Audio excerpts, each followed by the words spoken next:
ప్రభునందు ప్రియమైన వాళ్ళారా, దేవుని నామమున మీ అందరికీ నా హృదయపూర్వక వందనం తెలియజేస్తున్నాను.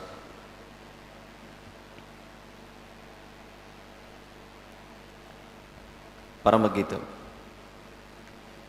2వ అధ్యాయంలోనికి మనం వెళ్ళాలి. ఈరోజు పరమగీతము 2లోనికి వెళ్ళాలి. పరమగీతము 2వ అధ్యాయం.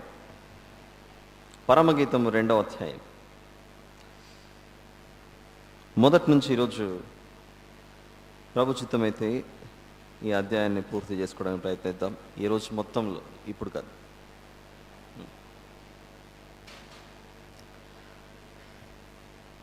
మొదటి వచనం, నేను షారోను పొలములో పూయు పుష్పము వంటి దానను, లోయలలో పుట్టు పద్మము వంటి దానను. అది 2వ వచనం.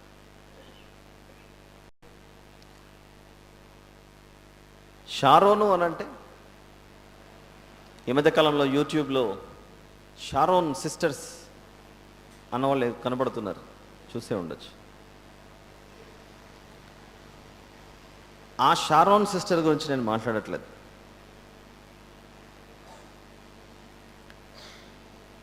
మన దేశంలో అయితే షారోన్ అన్న పదాన్ని అమ్మాయిలకు పేరుగా పెడతారు. కానీ ఇజ్రాయెల్ దేశంలో అది అమ్మాయిల పేరు కాదు, అది అబ్బాయిల పేరు.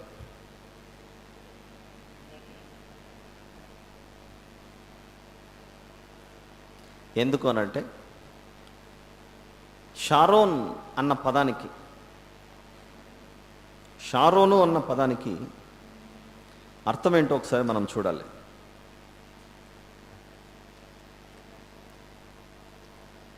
షారోన్ అన్న పదానికి మనము అర్థం ఏంటో చూస్తే, యెషయా గ్రంథం 35వ అధ్యాయం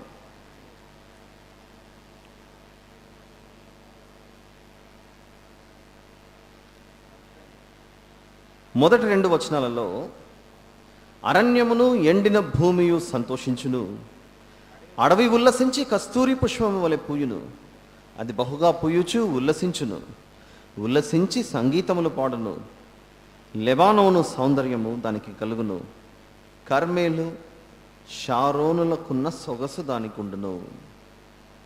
ఇక్కడ మళ్ళీ షారోన్ అని కనబడుతుంది. ఆ షారోను పక్కన సొగసు అన్న పదాన్ని ఉపయోగించడం వల్ల మనం దాన్ని స్త్రీకి సంబంధించినది, అమ్మాయికి సంబంధించినదని ఆ సొగసును బట్టి షారోను అనే అమ్మాయిలకు పేరు పెట్టడం మనకు అలవాటు. కానీ వారి దేశంలో పరిస్థితి ఏంటో ఇంకా కొంచెం బైబిల్లోనికి వెళ్ళి చూస్తే, దినవృత్తాంతముల గ్రంథాలలో, దినవృత్తాంతములు మొదటి గ్రంథం 5వ అధ్యాయం 16వ వచనంలో ఇక్కడ కూడా మనకు షారోన్ అన్న పదం కనబడుతుంది. వారు బాషానులోనున్న గిలాదునందును దాని గ్రామముల యందును, షారోనునకు చేరికైన ఉపగ్రామముల యందును దాని ప్రాంతముల వరకు కాపురముండిరి. ఇక్కడ కూడా మనకు మీనింగ్ అర్థం అవ్వట్లేదు. అయితే పదం అయితే దొరికింది అక్కడ, షారోన్.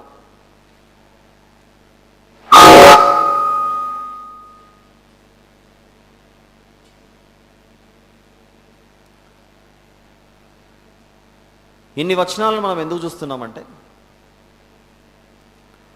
షారోన్ అన్న పదం కేవలం పరమగీతంలో మాత్రమే రాయబడలేదు, ఇది మిగిలిన పుస్తకాల్లో కూడా రాయబడింది అని చెప్పడానికి చూస్తున్నది. ఇంకా చూద్దామా? ఇదే దినవృత్తాంతములు 27వ అధ్యాయం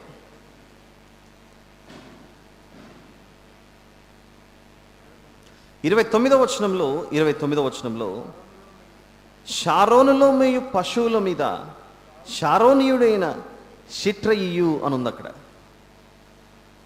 ఇక్కడ కూడా మనకు షారోను అన్న పదం కనబడుతుంది. ఇంకా కొంచెం ముందుకెళ్ళి బైబిల్లో మనకు షారోను అన్న పదానికి మనకు ఏమైనా అర్థం దొరుకుతుందా అని ఆలోచిస్తే, మత్తయి సువార్తలో 11వ అధ్యాయం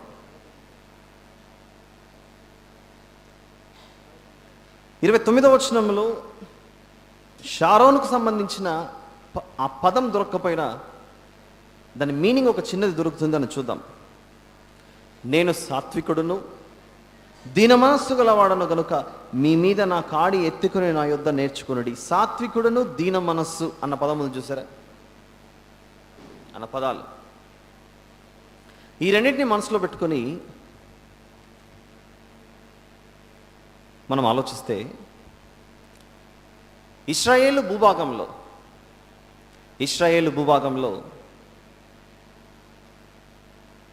షారోను అన్నటువంటిది ఒక దిగువ ప్రాంతంలో, మనకెలాగైతే భారతదేశంలో ఉత్తరాన ఉన్నటువంటి ప్రాంతం గంగా సింధు మైదానాలు అని పిలుస్తారు. ఉత్తరాన ఉన్న ప్రాంతాన్ని గంగా సింధు మైదానాలు అని పిలుస్తారు. దక్షిణ ప్రాంతంలో ఉన్న దాన్ని దక్కను పీఠభూమి అని పిలుస్తారు. అలానే షారోను అన్నది, అందుకే ప్రొజెక్టర్ పనిచేస్తుంటే చాలా బాగుంటుండే, ఒక సారవంతమైన నేల, చూడటానికి దిగువ ప్రాంతంలో ఉన్నటువంటి నేల. ఆ మైదానమే షారోను మైదానం. అది షారోను మైదానం. ఆ మైదానంలో ఈ పరమగీతం 2వ అధ్యాయం 1వ వచనంలో షారోను పొలములో పూయు పుష్పము వంటి దానను, లోయలలో పుట్టు పద్మము వంటి దానను. ఏదైనా ఫలించినప్పుడు మనం ఉపయోగించే పదం పుష్ప. 2 పేర్లు ఉంటాయి, పుష్ప ఒకటి, పద్మ ఒకటి. పుష్ప ఒకటి, పద్మ ఒకటి. పుష్పించింది అని అంటాం, కానీ చెట్టుకు ఏదైనా మొగ్గ పువ్వులా వికసించినప్పుడు పద్మించింది అనం. అవునా?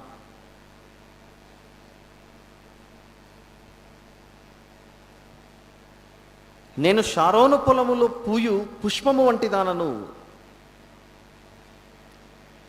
వాడిపోయే పువ్వు లాంటి నన్ను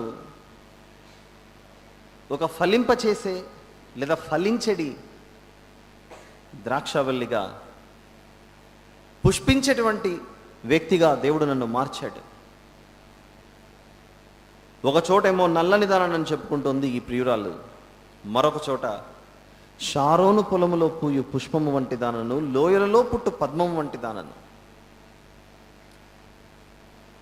క్రింద పడిపోయిన నన్ను తిరిగి లేవనెత్తే రక్షకుడే, లేవనెత్తే దేవుడే అని పోల్చటానికి పద్మ, పుష్ప అన్న పదాలను ఉపయోగించినటువంటి సారవంతమైన నేలను షారోను అని ఉపయోగించాడు. మీకు చూపిస్తాను ప్రొజెక్టర్ వస్తే, ఒకవేళ ఈ షారోను అన్నది ఎక్కడ ఉంటుందో అని చూపించడానికి. యేసుప్రభు కూడా నేలలోనికి సమాధి చేయబడి తిరిగి మృత్యుంజయుడై మహిమ శరీరిగా లేచాడు. అదే మన వద్ద నుంచి కూడా కోరుకుంటూ, మైదానములో ఏ విధంగా అయితే ఒక పుష్పం పరిమళిస్తుందో, భూమి మీదకి వచ్చిన మనం ఆ దేవుని దృష్టిలో అలా ఫలించాలని కోరుకుంటున్నాడు. దాని పరోక్షంగానే నేను సాత్వికుడను, దీన మనస్సు కలిగిన వాడను, మీ మీద నా కాడి ఎత్తుకొని తిరుగుటే. ఒక పువ్వు వికసించినట్లు మీరు అలా వికసించాలి అని దానిలో దాగున్న అర్థాన్ని వివరిస్తూ రానున్న వచనాలలో, అంటే 2వ వచనంలో ఆ పద్మము గురించి, ఆ పువ్వు గురించి దాని కంటిన్యూయేషన్ చేస్తూ ప్రియుడు మాట్లాడుతున్నాడు. ప్రియుడు మాట్లాడుతూ, బలు రక్కస చెట్లలో వల్లి పద్మము కనబడినట్లు, బలు రక్కసి చెట్లలో, వల్లి అనంటే దీన్ని సులభంగా అర్థం చేసుకోవడానికి లిల్లీ పువ్వు చూసారా? మల్లె పువ్వు కాకుండా లిల్లీ పువ్వు. ఈ లిల్లీలలో రకాలు, కొంచెం వైట్ అండ్ వెల్వెట్, ఈ రెండు కలర్స్, వెల్వెట్ మరియు వైట్, ఈ రెండు కలిసి ఉన్నటువంటి పువ్వు. పూలలో కనకాంబరాలు అయితే ఆరెంజ్ కలర్లో ఏమో ఉంటాయి, కరెక్టేనా?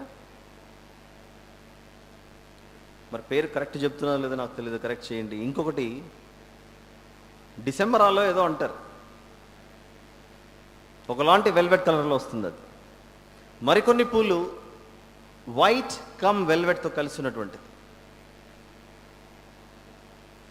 బలురక్కసి చెట్లలో వల్లి పద్మము కనబడినట్లు స్త్రీలలో నా ప్రియురాలు కనబడుచున్నది. ఎప్పుడన్నా అడవుల్లోనికో కొండల్లోనికో అలాంటి చోట మనం వెళ్ళినప్పుడు గుబురుగా ఉన్న ముళ్ళ చెట్లు, లేదా రోడ్డు పక్కన మనం నడుచుకొని పోతున్న పల్లెటూర్లలో, గ్రామాలలో ముళ్ళగా ఉన్న చెట్లలో నుంచి లోపల నుంచి ఒక పువ్వు కనపడుతున్నట్లు కనపడుతుంటుంది. గమనించారు ఎప్పుడన్నా? సిటీలో అయితే బిల్డింగ్లు కనపడతాయి, గ్రామాల్లో అయితే రోడ్డు పక్కన మనకు ఆ ముళ్ళ చెట్లలో నుంచి ఒక తీగ అలా బయటకు వచ్చి అందులోంచి పువ్వు బయటకు వచ్చినట్లు కనపడుతుంటుంది. చూసారా ఎప్పుడన్నా? గమనించారా? ఆ పువ్వును అందుకోవడానికి ప్రయత్నిస్తే ఆ ముళ్ళులన్నీ మనం గుర్చుకుంటున్నట్లు అనిపిస్తుంటుంది. వాటన్నిటిని తొలగించి దాన్ని పట్టుకోవడానికి ప్రయత్నిస్తాం. ముళ్ళ మధ్యలో బలురక్కసి అని అంటే ఏంతో కాదు, బలురక్కసి అని అంటే పట్టుకుంటానని నీ చర్మాన్ని లాగేసేవి, పట్టుకుంటానని నీ చర్మాన్ని లాగేసే బలురక్కసి చెట్లు అవి. ఈ బలురక్కసి చెట్లలో ఈ పువ్వు బయటకు వచ్చినట్లుగా ఈ లోకంలో క్రైస్తవుడు అలా ఉన్నాడట. అందుకే శిష్యుల్ని పంపించేటప్పుడు తోడేళ్ల మధ్యకు, చూస్తారన్నమాట.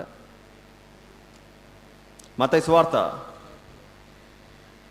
10వ అధ్యాయం, మత్తయి సువార్త 10:16. ఇదిగో తోడేళ్ల మధ్యకు గొర్రెలను పంపినట్లు, ఇక్కడ తోడేళ్ల మధ్యకు గొర్రెలను పంపినట్లు దీన్ని ఈ పోలిక ఉపయోగించాడు. కానీ పరమగీతాల్లో మాత్రం బలురక్కసి చెట్లలో వల్లి పద్మము. ఇదిగో నువ్వు వికసిస్తున్నప్పుడు, నువ్వు విచ్చుకుంటున్నప్పుడు, నువ్వు మొగ్గగా నుండి విచ్చుకునేటప్పుడు ఈ ముళ్ళులు నిన్ను గుచ్చుతాయి. కానీ నువ్వు వికసించడం అన్న నీ లక్షణం మాత్రం పోగొట్టుకోకూడదు. బలురక్కసి చెట్లలో వల్లి పద్మము కనబడినట్లు స్త్రీలలో నా ప్రియురాలు కనబడుచున్నది.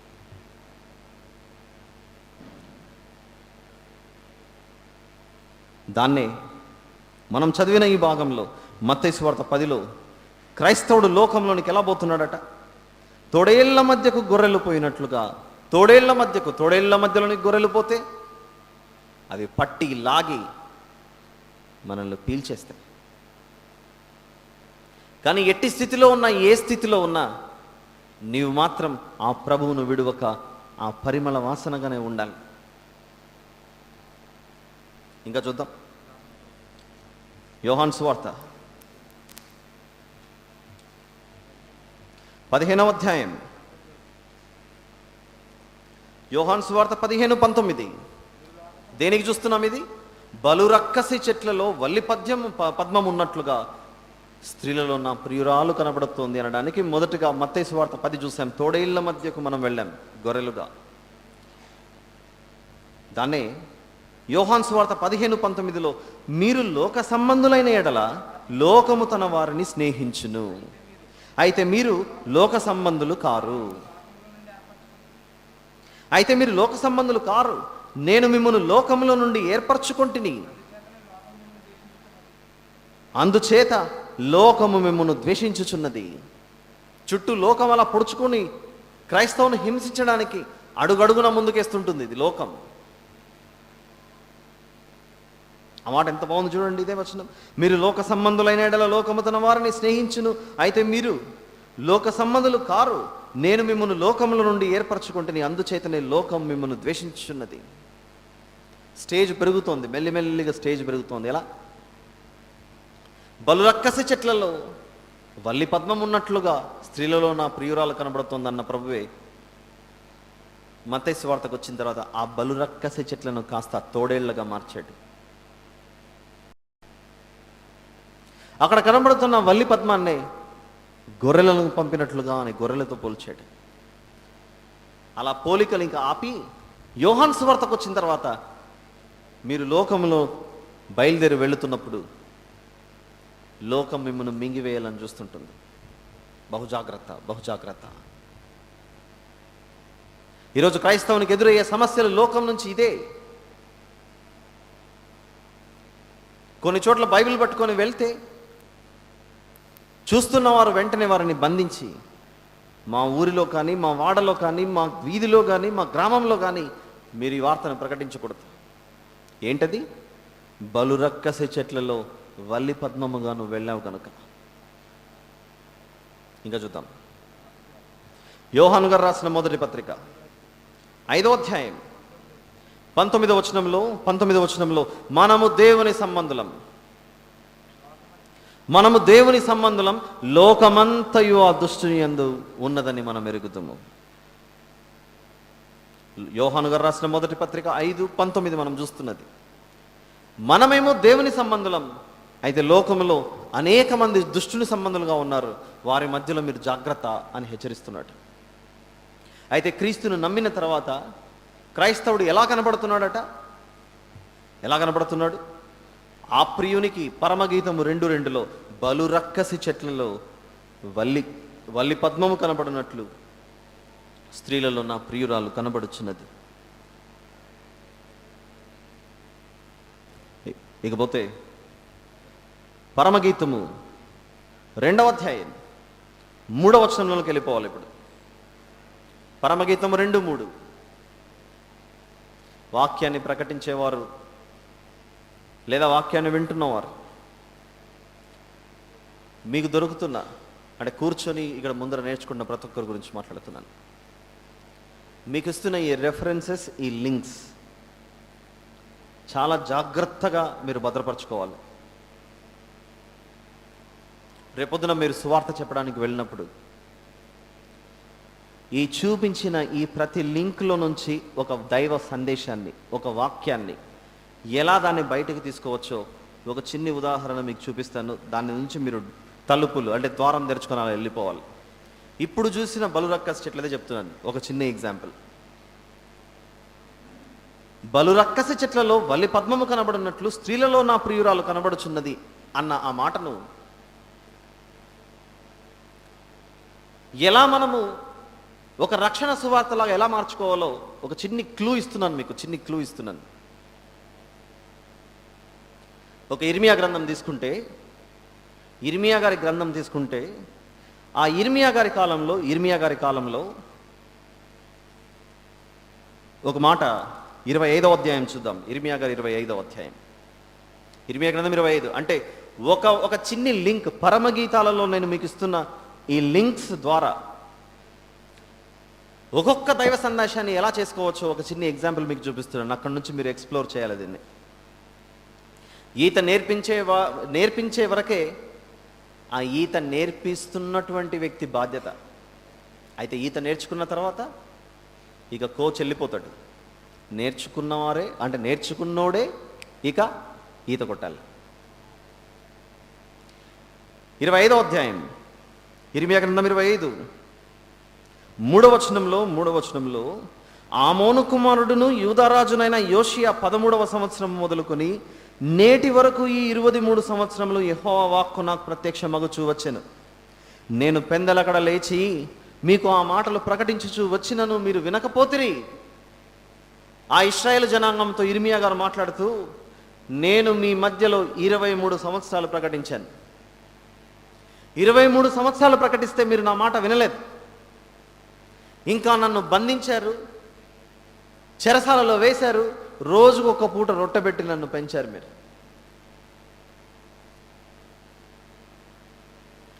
అంత సువిశాలమైనటువంటి ఈ ఇశ్రాయేలు దేశంలో వల్లి పద్మముగా కనబడుతున్నది ఎవరు? ఇక్కడ ప్రవక్త అయిన ఇర్మియా గారు. ప్రతి ప్రవక్త జీవితం అదే పరిస్థితే. ఒక యేషయా గారి జీవితం తీసుకుంటే,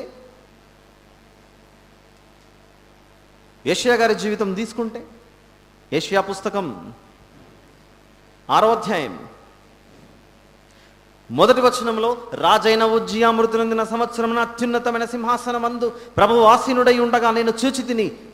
ఆ పరిస్థితిలో దేవుడు అంటున్నాడు ఇదే అధ్యాయంలో 10వ వచనం, వారు కన్నులతో చూసి, చెవులతో విని, హృదయముతో గ్రహించి, మనస్సు మార్చుకుని స్వస్థత పొందకపోవునట్లు ఈ జనుల హృదయము క్రొవ్వు చేసినది. ఇలా ఉంది వారి పరిస్థితి.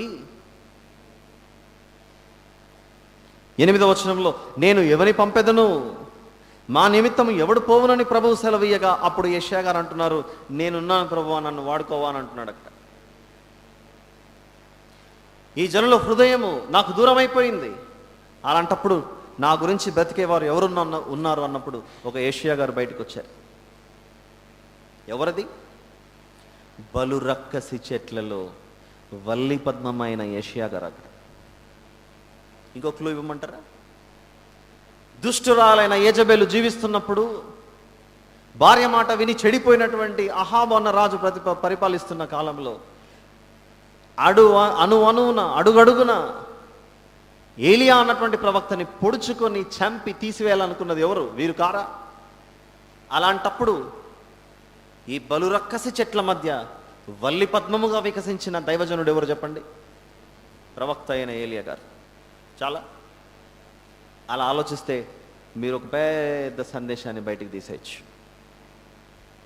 ఇనఫ్, టైం లేదుగా, వెళ్ళిపోతున్నాం. ఎన్నో వచ్చి చూడాలి ఇప్పుడు.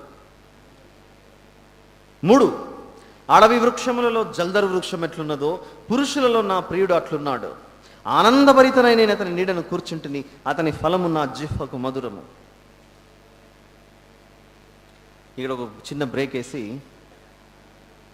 ఒక విషయాన్ని జాగ్రత్తగా ఆలోచిద్దాం. టైం ఎంతైంది ఇప్పుడు? కొంచెం చెప్పగలరా? టైం ఎంత కదా? Very good. టైం ఎంత అంటే మీకు అర్థమైంది. కానీ నేను సడన్గా లాంగ్వేజ్ మార్చి సమయం ఎంత అన్నాను అనుకోండి, విషయం ఏంటంటే రోజు రోజుకి ఇంగ్లీష్ పదాలను వాడటం వల్ల తెలుగు పదజాలం తగ్గిపోతూ వస్తుంది.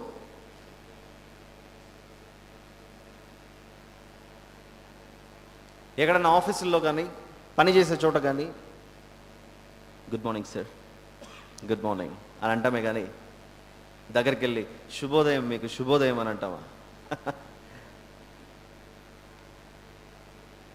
ఎందుకు చెప్తున్నానంటే, నా చేతిలో వాచ్ లేక నేను టైం అడిగాను అనుకుంటున్నారేమో. నో, మనం మార్చేసుకున్నాం. సమయం ఎంత అనడానికి బదులుగా టైం ఎంత అయింది అనేస్తాం. ఆ ఫ్లోలో అలా అనేస్తాం.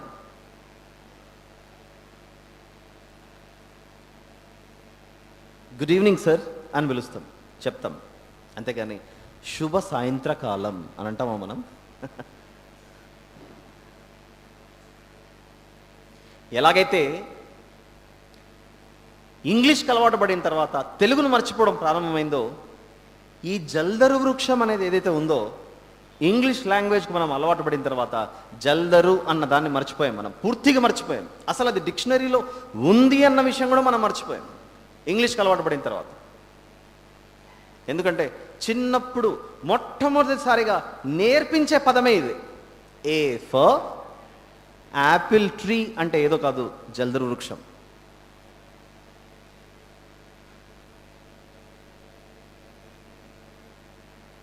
ఇంగ్లీష్లో యాపిల్ ట్రీ అని అంటారు. తెలుగులో దాన్నే జల్దరు వృక్షం అని అంటారు. అంతే, మీరు పెద్ద కన్ఫ్యూజ్ అవ్వకూడదు దీనికి. యాపిల్ తిన్నారా అని అంటారు కానీ జల్దరు పండు తిన్నారా అంటారు. ఇంకా ఒక ఇంగ్లీష్లో స్టేట్మెంట్ కూడా, an apple a day keeps doctor away. రోజు ఒక యాపిల్ తింటే డాక్టర్ని పక్కన పెట్టేస్తుందంటే. ఇంగ్లీష్లో ఉన్న పదాలకు అర్థం తెలుసుకున్న మనం మన సొంత భాష అయిన తెలుగు భాషలో ఉన్న పదాలకు అర్థం మనకు తెలియకపోవడం వల్ల కనీసం దేవుడిచ్చినటువంటి ఈ గ్రంథంలో ఈ పదం ఎందుకుందని ఆలోచించడం మనం మానేశాం. ఈ యాపిల్ ట్రీ లేదా జల్దర్ వృక్షం ఎలా ఉంటుందంటే, అది చూపించడానికి మీకు చూపించాలనుకున్నాను, అది మీ బ్యాడ్ లక్. అడవిలో అనేక వృక్షాలు ఉండగా వాటి మధ్య ఈ యాపిల్ ట్రీ. అందుకే మీరు వీలైతే ఇదంతా అయిన తర్వాత who is the apple tree, గూగుల్లోకి వెళ్ళి యాపిల్ ట్రీ ఎవరు అని మీరు చూస్తే apple tree is lord Jesus Christ అని ఉంటుంది. వెంటనే ఫోన్లకు పని పెట్టకండి, ప్రస్తుతానికి వినండి. యేసు ప్రభువుని గొర్రెల కాపరి, యూదా గోత్రపు సింహం, ఇలాంటి వాటికి ఎలాగైతే పోల్చారో యేసు ప్రభువును పోల్చేటప్పుడు ఆయన ఒక యాపిల్ ట్రీ అని పిలుస్తారు.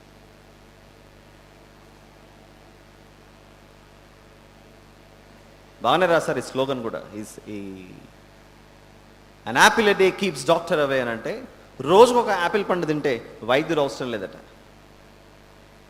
యేసు ప్రభువే యాపిల్ చెట్టు అంటే జల్దర్ వృక్షం అయితే, ఆ వాక్యాన్ని రోజు తింటే, అంటే తినడం అంటే దాన్ని స్వీకరిస్తే, వాక్యం మన హృదయంలోనుంటే ఇక పాపానికి చోటెక్కడ? ఎవరు మాట్లాడుతున్నారు ఇక్కడ? 3వ వచనంలో, అడవి వృక్షములలో జల్దర్ వృక్షం ఎట్లున్నదో పురుషులలో నా ప్రియుడు అట్లున్నాడు.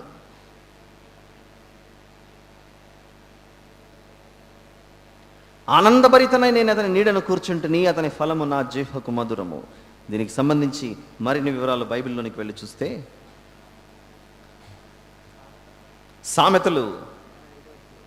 సామెతల గ్రంథం 25వ అధ్యాయం, సామెతల గ్రంథం 25:11, సమయోచితముగా పలుకబడిన మాట. సామెతలు అన్న పుస్తకమే జ్ఞానముతో ప్రారంభమవుతుంది. జ్ఞానము జ్ఞానము జ్ఞానము అన్నదంతా ప్రారంభమై అలా చెప్పుకుంటూ ఎక్కడికి వచ్చిందంటే, సమయోచితముగా పలుకబడిన మాట చిత్రమైన వెండి పళ్ళెంలో ఉంచబడిన బంగారు పండ్ల వంటిది. సమయోచితముగా పలుకబడిన మాట చిత్రమైన వెండి పళ్ళెంలో ఉంచబడిన బంగారు పండ్ల వంటిది. ఈ జల్దరు వృక్షము ఏ రోజైనా సమయోచితముగా మాట్లాడిన సందర్భం మీకు గుర్తొస్తుందా? ఈ జల్దరు వృక్షం అంటే యేసు ప్రభు సమయోచితముగా మాట్లాడినటువంటి మాట ఎలా ఉందట? చిత్రమైన, చదవండి మాట దయచేసి, చిత్రమైన వెండి పళ్ళెములలో నుంచబడిన బంగారు పండ్ల వంటిది. ఒక సందర్భం మీకు చూపిస్తాను, లేదా వినండి, మీకు బాగా తెలిసినటువంటిది. కొందరు వచ్చి యేసు ప్రభుకు, కైసరుకు పన్ను కట్టడం న్యాయమా కాదా, ఆయనను చిక్కించుకోవడానికి, ఆయనను పట్టుకోవడానికి కైసరుకు పన్ను కట్టడం న్యాయమా కాదా అన్నప్పుడు వారి కుయుక్తి నిరిగి సమయోచితముగా యేసు ప్రభు పలికిన మాట, మీ దగ్గర ఒక నాణెం ఉంటే చూపించండి, దీని మీద ఎవరిది? కైసరు. అయితే కైసరుకి దేవునికి ఇవ్వండి అని చెప్పేసి సమయోచితంగా అలా కొట్టేస్తే అక్కడ ఉన్నవారు అదిరిపోయారు ఈ జల్దర్ వృక్షం ఇచ్చిన జవాబుకి. సమయోచితముగా పలుకబడిన మాట ఎలా ఉంది? అది చిత్రమైన వెండి పళ్ళెములో పెట్టినటువంటి పండ్ల వలె ఉందట. యేసు ప్రభు అంత స్పాంటేనియస్ పర్సన్. అంటే స్పాంటేనియస్ అంటే అప్పటికప్పుడు జవాబులు నేను ఆలోచించుకొని చెప్తాను, తర్వాత చెప్తాను అనేటువంటి అవకాశం లేదు ఆయన దగ్గర. వద్దాం అక్కడికి. యాకోబు గారు రాసినటువంటి పత్రిక 1వ అధ్యాయం, యాకోబు గారు రాసినటువంటి పత్రిక 1వ అధ్యాయం 17-18 వచనాలు చూద్దాం. శ్రేష్టమైన ప్రతి ఈవియు సంపూర్ణమైన ప్రతి వరమును పరసంబంధమైనదై జ్యోతిర్మయుడకు తండ్రి యొద్ద నుండి వచ్చును. ఆయన యందు ఏ చంచలత్వమైనను గమనాగమనముల వలన కలుగు ఏ ఛాయ అయినను లేదు. ఆయన తాను సృష్టించిన వాటిలో మనము ప్రథమ ఫలముగా ఉండునట్లు సత్యవాక్యము వలన మనల్ని తన సంకల్పం ప్రకారము కనెను. మనం ప్రథమ ఫలముగా ఉండటానికి, మనం ప్రథమ ఫలముగా ఉండటానికి వాక్యముతో కన్నాడట మనల్ని. ఆ వాక్యం కొరకు ఈ ప్రియురాలు ఎలా వచ్చిందట? ఆయన చెంతకు ఆనందభరితై ఆయన చెంత కూర్చుందట. ఆనందభరితగా మారి ఆయన చెంతకు చేరుకుందట. చూద్దాం ఒక మంచి మాట. కృత నిబంధనలో యేసు ప్రభు ఎక్కడ ఉండి పిలుస్తున్నాడో, యేసు ప్రభు ఎక్కడుండి శిష్యులను రమ్మంటున్నాడో ఒక మంచి మాట చూస్తే, శిష్యులను పిలుస్తున్నాడు ఒక చోట. శిష్యులను పిలుస్తూ, మీరు వచ్చి అలసట తీర్చుకొనుడి. చూద్దాం మత్తయి సువార్త, ఇందాక చూసినటువంటి మాటనే. మత్తయి సువార్త 11:29లో, మత్తయి సువార్త 11:29లో, నేను సాత్వికుడును, దీన మనస్సు గలవాడను గనుక మీ మీద నా కాడి ఎత్తుకొని నా యుద్ధ నేర్చుకొనుడి, అప్పుడు మీ ప్రాణములకు విశ్రాంతి దొరుకును. ఈ జల్దరు వృక్షపు నీడ కిందికి ఆయన పిలువగా మొదట ఎవరు చేరుకున్నారు? శిష్యులు చేరుకున్నారు. శిష్యులు చేరుకోవడమే కాక ఆయన వాక్యం వినటానికి అనేక మంది జనసమూహాలు గుంపులు గుంపులుగా ఆయన వెంబడించారట. ఎవరి చెంత చేరటానికి? యేసు ప్రభు వద్దకు చేరటానికి. యేసు ప్రభు వద్దకు చేరటానికి.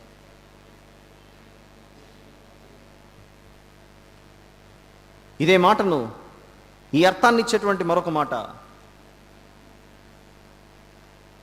పేతురు గారు రాసినటువంటి పత్రికలలో,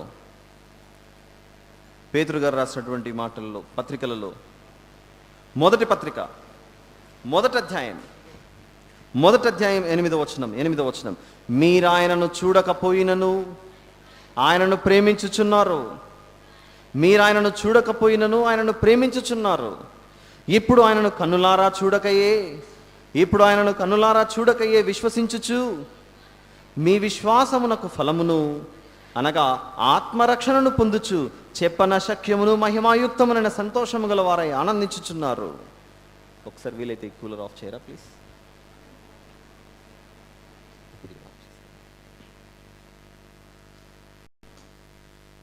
ఇక్కడ మాట్లాడుతూ పేతురు గారు రాసిన మొదటి పత్రిక 1:8, మీరు ఆయనను చూడకపోయినను ఆయనను ప్రేమించుచున్నారు.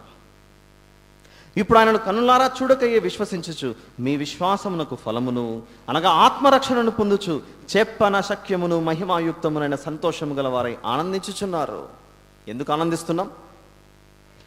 ఆనందిస్తున్నాము అనంటే పరమగీతము 2:3లో, అడవి వృక్షములలో జంగలు వృక్షం ఎట్లున్నదో పురుషులలో నా ప్రియుడు అట్లున్నాడు, ఆనందభరితనై నేను అతని నీడను కూర్చుంటిని. ఈరోజు మనం కూర్చున్నాం. ఎవరి నీడలో వచ్చి కూర్చున్నామనంటే ఫంక్షన్ హాల్ ఉంది, దాని మీద స్లాబ్, దాని కింద నేను కూర్చున్నాను. నో, ఆత్మీయంగా ఆలోచిస్తే యేసు ప్రభు యొక్క మాటలు వినడానికి మనం వచ్చి చేరుకున్నాం అక్కడ. ఇంకా చూద్దాం.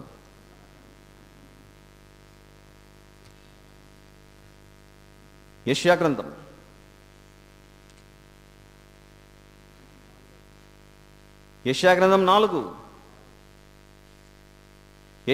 4వ అధ్యాయం ఒక మంచి మాట.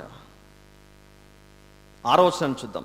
6వ వచనం, మహిమ అంతటి మీద వితానముండును, పగలు ఎండకు నీడగాను గాలివానకు ఆశ్రయముగాను చాటుగాను పర్ణశాల ఒకటి ఉండును. మీకు డైరెక్ట్గా చూపిస్తున్న రెఫరెన్స్ అది. ఇది అర్థం కావాలి అని అంటే 4వ అధ్యాయం మొదటి నుంచి చదువుకోవాలి. The most important key references. 4వ అధ్యాయం 4లో, తీర్పు తీర్చు ఆత్మ వలనను దహించు ఆత్మ వలనను ప్రభువు సియోను కుమార్తెలకున్న కల్మషమును కడిగి వేయున్నప్పుడు అన్నది చూడండి. సియోను కుమార్తెలకున్న కల్మషమును కడిగి వేయున్నప్పుడు, యెరూషలేమునకు తగిలిన రక్తమును దాని మధ్య నుండి తీసివేసి దాన్ని శుద్ధి చేయున్నప్పుడు, దేవుడు మనకిచ్చేదే పగలు ఎండకు నీడగాను గాలివానకు ఆశ్రయముగాను చాటుగాను పర్ణశాల ఒకటి ఉండును.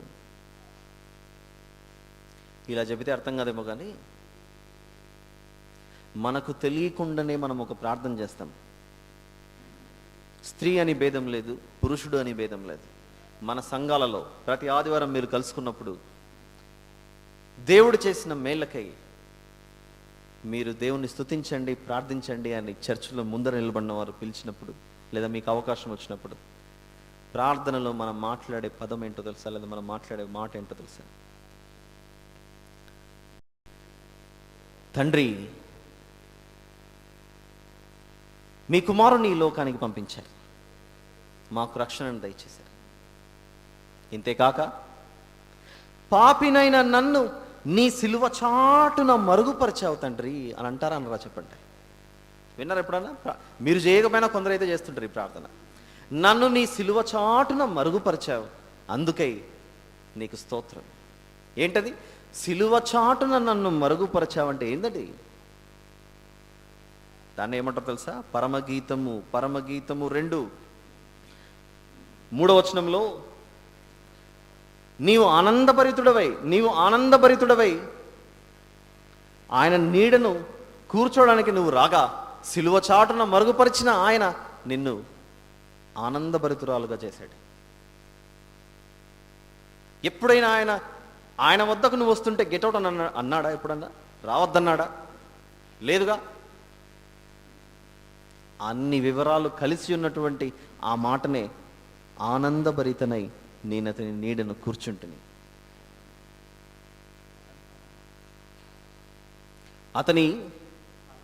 అతని ఫలము నా జిహ్వకు మధురము.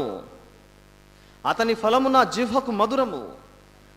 దీనికి సంబంధించి ప్రాముఖ్యమైన ఒక రెఫరెన్స్ చూద్దాం.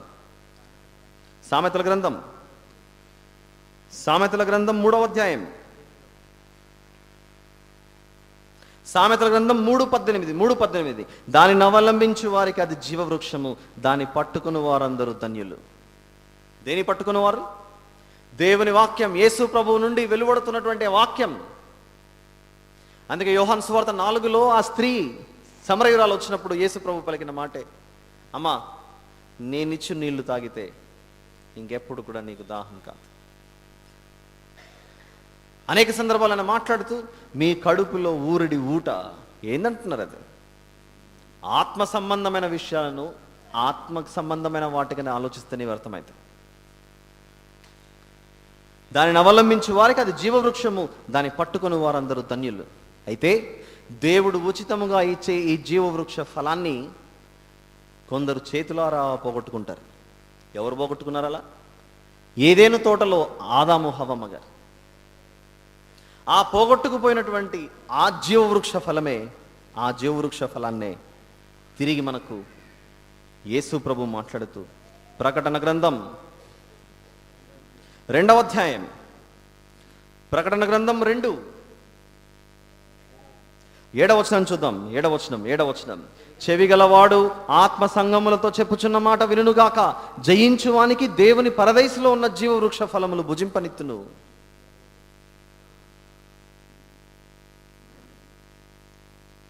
జయించువానికి జీవవృక్ష ఫలం అట. జయించువానికి జీవవృక్ష ఫలం. ఏ జీవవృక్ష ఫలాన్ని అయితే మనం పోగొట్టుకున్నామో ఆ జీవవృక్ష ఫలాన్ని మళ్ళీ తిరిగిస్తానని మాట్లాడుతున్నాడు. ఆయన చెంత చేరితే ఈ అన్ని మాటల కలయికనే ఆయన మాట్లాడుతూ పరమగీతము 2:3లో అతని ఫలము నా జీవకు మధురం. ఇక ఆలస్యం చేయక 4వ వచనంలోకి వెళ్ళిపోదాం. పరమగీతం 2:4. అతడు నన్ను విందుశాలకు తోడుకొని పోయాను, నా మీద ప్రేమను ధ్వజముగా ఎత్తను. ఏ విందుశాలకు తోడుకొని పోతాడు? ఏ విందుశాలకు తోడుకొని పోతాడో మనకు తెలియదా? చెప్పండి. ఎన్నో వచనాలు మనం చూసాం నిన్నటి నుంచి. ఎన్నో వచనాలు ప్రకటన గ్రంథంలో సంఘం యొక్క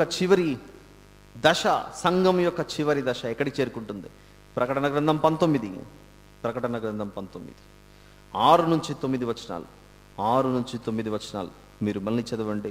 అది అందులో మీకు దొరికేటువంటి వాక్య భావమే అతడు నన్ను విందుశాలకు తోడుకొని పోయాను. ఒక మాట అయితే చూద్దాం, సందర్భం వచ్చింది కనుక. 9వ వచనం, అతడు నాతో ఇలాగ చెప్పెను, గొర్రెపిల్ల పెండ్లి విందుకు పిలువబడిన వారు ధన్యులని వ్రాయము. ఈ మాటలు దేవుని యథార్థమైన మాటలని నాతో చెప్పెను. సంఘం యొక్క చివరి దశ, సంఘం యొక్క చివరి దశ. నా మీద ప్రేమను ధ్వజముగా ఎత్తాను, నా మీద ప్రేమను ధ్వజముగా ఎత్తాను. ఎలా ఎత్తాడు చూద్దాం. అది కూడా రోమాపత్రిక 8, రోమాపత్రిక 8, ప్రియురాలు ఎంత వరకు వెళ్ళిపోయిందంటే, నా మీద ప్రేమను ధ్వజముగా ఎత్తను అన్నప్పుడు ఆ ప్రేమకు ముగ్ధురాలైపోయి ఆ ప్రియురాలు పలుకుతున్న మాటే రోమాపత్రిక 8:37. అయినను మనలను ప్రేమించిన వాని ద్వారా మనము వీటన్నిటిలో అత్యధిక విజయం పొందుచున్నాము. ప్రేమించాడట. ఎలా ప్రేమించాడు? చివరికి ఆ ప్రియురాలు ఏమంటుందంటే, మరణమైనను జీవమైనను దేవదూతలైనను ప్రధానులైనను ఉన్నవి అయినను రాబోవునవి అయినను అధికారులైనను ఎత్తైనను లోతైనను సృష్టింపబడిన మరి ఏదైనను మన ప్రభువైన క్రీస్తు యేసునందలి దేవుని ప్రేమ నుండి మనలను ఎడబాపనేరవని రూఢిగా నమ్ముచున్నాను. ఎంత చక్కగా కలిసిపోతున్నాయి చూడండి వాక్యాలన్నీ ఇవి.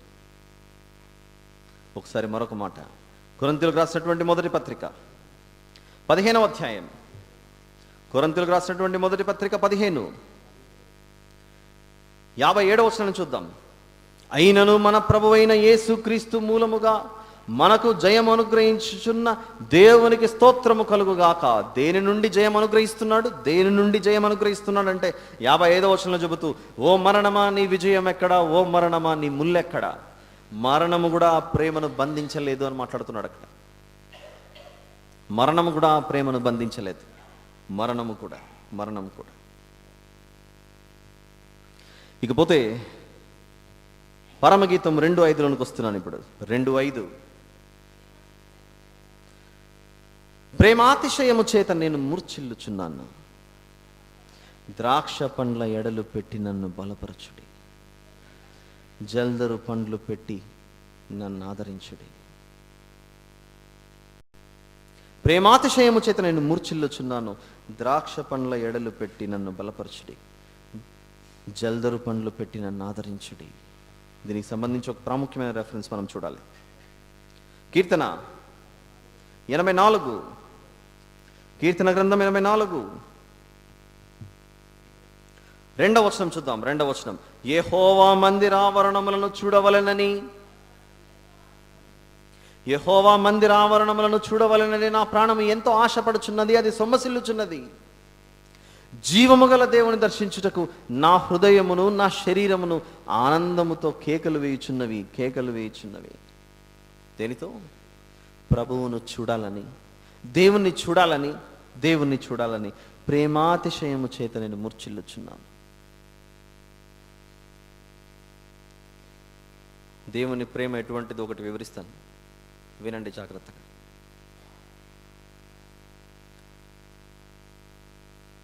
ఐగుప్తు దేశంలో నుండి ఇశ్రాయేలు నడిపించుకుంటూ ఎంతో ఆశతో బయలుదేరాడు. ఎవరు? మోషే గారు. దేవుని ప్రజలను ఐగుప్తు దేశం నుండి కనానుకు నడిపించాలని ఎర్ర సముద్రం దగ్గర నిలబడి దాన్ని 2 పాయలుగా చేసి నడిపించుకొని అలా వెళుతూ చివరిగా బార్డర్ దగ్గరికి చేరుకున్నాడు. ఆ కనాను దేశంలో అడుగుపెట్టి ఆ బార్డర్ దగ్గరికి చేరుకున్న తర్వాత, మోషే, నీలో నాకు ఒక లోపం కనబడుతుంది, నువ్వు ఆ దేశంలో అడుగు పెట్టకూడదు అని మోషే గారిని దేశంలో అడుగు పెట్టనివ్వకుండా దేవుడు ఆపేశాడు. ఇది నిజమా? మోషేను పంపించలేదుగా. మోషే ఆ కనాను దేశంలోనికి అడుగు పెట్టాడా, పెట్టలేదా? ఇది నా ప్రశ్న.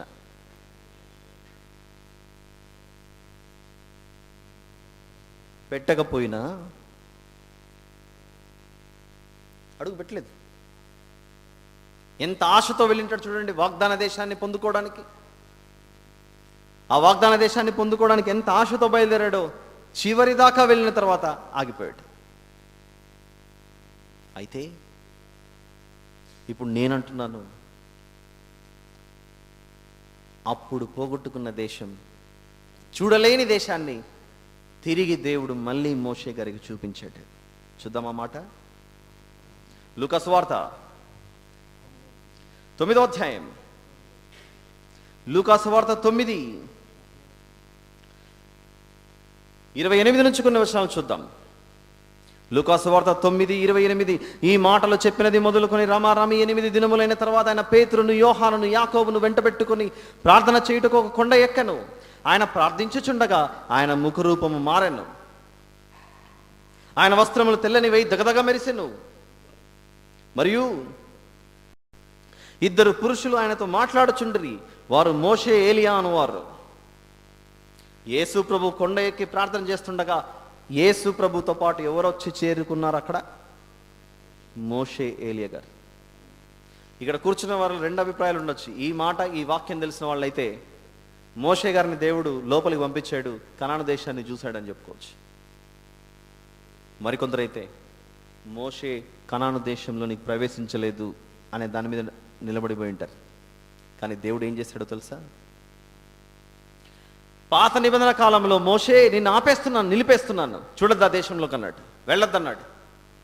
కానీ క్రొత్త నిబంధనకు వచ్చిన తర్వాత ఏ దేశాన్నైతే చూసే అవకాశాన్ని కోల్పోయాడో మోషే గారిని, తిరిగి మళ్ళీ దేవుడు భూమి మీదకి పంపించి, ఇదిగో అప్పుడు చూడలేదుగా, ఇప్పుడు వెళ్ళి చూడు, ఇప్పుడు వెళ్ళి చూడు. యుగాలు మారిన, సంవత్సరాలు మారిన, తన కుమారుడు ఇంత కష్టపడితే నేను చూపించకపోతే ఎలా?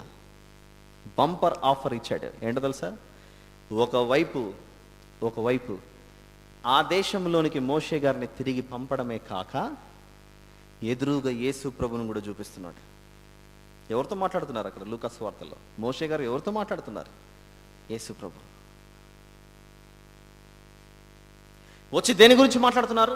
ఆయన యొక్క నిర్గమము గురించి మాట్లాడుతున్నారు. అక్కడ ఆయన నిర్గమము గురించి మాట్లాడుతున్నారు. జాగ్రత్తగా వినాలి. దాన్ని ఎవరు చూస్తున్నారంటే పక్కనున్న పేతురు గారు చూస్తున్నారు. పక్కనున్న పేతురు గారు చూస్తూ ఇన్ని సంవత్సరాలు, ఇన్నేళ్లుగా మేము చదువుకున్న పాత నిబంధన ధర్మశాస్త్రంలో దేవుడు మోషేను పంపించలేదు. కానీ క్రొత్త నిబంధనలో ఈ తరంలో మాకు ఒకటేసారి రక్షకుడైన యేసు ప్రభువును పాత నిబంధనలో ఎప్పుడో మరణించినటువంటి మోషేను, ఏలియాను మాకు చూపిస్తున్నాడంటే మేమెంత ధన్యులం, మేమెంత ధన్యత చేసుకున్నవారు. ప్రభువా, మేమిక ఆలస్యం చేయక మీకు ఒక పర్ణశాల, మోషేకి ఒక పర్ణశాల, ఏలియాకు ఒక పర్ణశాల కట్టి మనం ఇక్కడే సెటిల్ అయిపోదాం అని ఎలా మాట్లాడుతున్నాడంటే పేతురు గారు 33వ వచనంలో తాను చెప్పినది తాను ఎరుగకయే చెప్పెను ఉండదు చూడండి. 33 చివరిలో తాను చెప్పినది తాను ఎరుగకయే చెప్పెను అంటే తాను చెప్పేది ఎరుగక చెబుతున్నాడంటే ముగ్ధుడైపోయాడు పేతురు గారు అక్కడ. నేను ఇటు మోషేను చూశాను, అటు యేసు ప్రభుని చూస్తున్నాను, ఇంతకంటే నాకేం కావాలి చెప్పండి. దాన్నే ఏమని చెబుతున్నాడంటే పరమగీతం 2:5లో ప్రేమాతిశయము చేత నేను మూర్ఛిల్లుచున్నాను. ఏంటా ప్రేమ? చూడొద్దని చెప్పినటువంటి దేవుడే ఒక్కసారిగా మళ్ళీ మోషేను మళ్ళీ భూమి మీదకి తీసుకొచ్చాడు. అక్కడ యేసు ప్రభు కనబడుతున్నాడు. వినటానికి, అర్థం చేసుకోవడానికి కష్టంగా ఉన్నా ఆ ప్లేస్లో, ఆ స్థలంలో మనం ఉన్నామంటే ఊహించుకోండి ఒకసారి. అప్పటికింకా యేసు ప్రభు పరదేశంలోనికి అడుగు పెట్టలేదు. ఎప్పటికీ? లూకా సువార్త 7లో వీరికి కనపడినప్పుడు. పరదేశంలోనికి యేసు ప్రభు ఇంకా వెళ్ళలేదు, ఇంకా భూమి మీదనే ఉన్నాడు. పరలోకం నుండి భూమి మీదకి వచ్చాడు, భూమి మీద నుండి పరదేశకి వెళ్ళాలి. ఇంకా ఆ పని జరగలేదు, ఇంకా కంప్లీట్ అవ్వలేదు. ఇంకా కంప్లీట్ కాకముందే పరదేశంలో ఉన్న మోషే గారిని భూమి మీదకి తీసుకొచ్చి యేసు ప్రభువుని చూపిస్తున్నాడు. ఇదిగో త్వరలో మళ్ళీ ఆయన పరదేశకు వస్తున్నాడు. శిలువ మరణం చెందిన తర్వాత నీకు ముందుగానే చూపిస్తున్నాను. నువ్వు ఎలాగైతే ఐగుప్తు దేశంలో నుండి నడిపించావో కనానుకు, ఇదిగో నువ్వు ఎక్కడైతే చెప్పావో, ఏ ద్వితీయోపదేశ కాండంలో అయితే చెప్పావో, నా వంటి ప్రవక్తను దేవుడు మీ కొరకు పుట్టించినని, ఆ నీ వంటి ప్రవక్త ఎలా ఉంటాడో మోషే నీకు చూపించాలనుకుంటున్నాను. పరదేశుకు నువ్వు యేసు ప్రభువును చూడకముందే, పరదేశులో యేసు ప్రభువును చూడకముందే, పరదేశులో యేసు ప్రభువును చూడకముందే నీకు ముందుగానే చూపిస్తున్నానని మోషే గారిని బయటికి తీసి పరదేశు నుండి భూలోకానికి పంపించి వీరిద్దరు సంభాషించుకునే అవకాశాన్ని దేవుడు కల్పించాడు.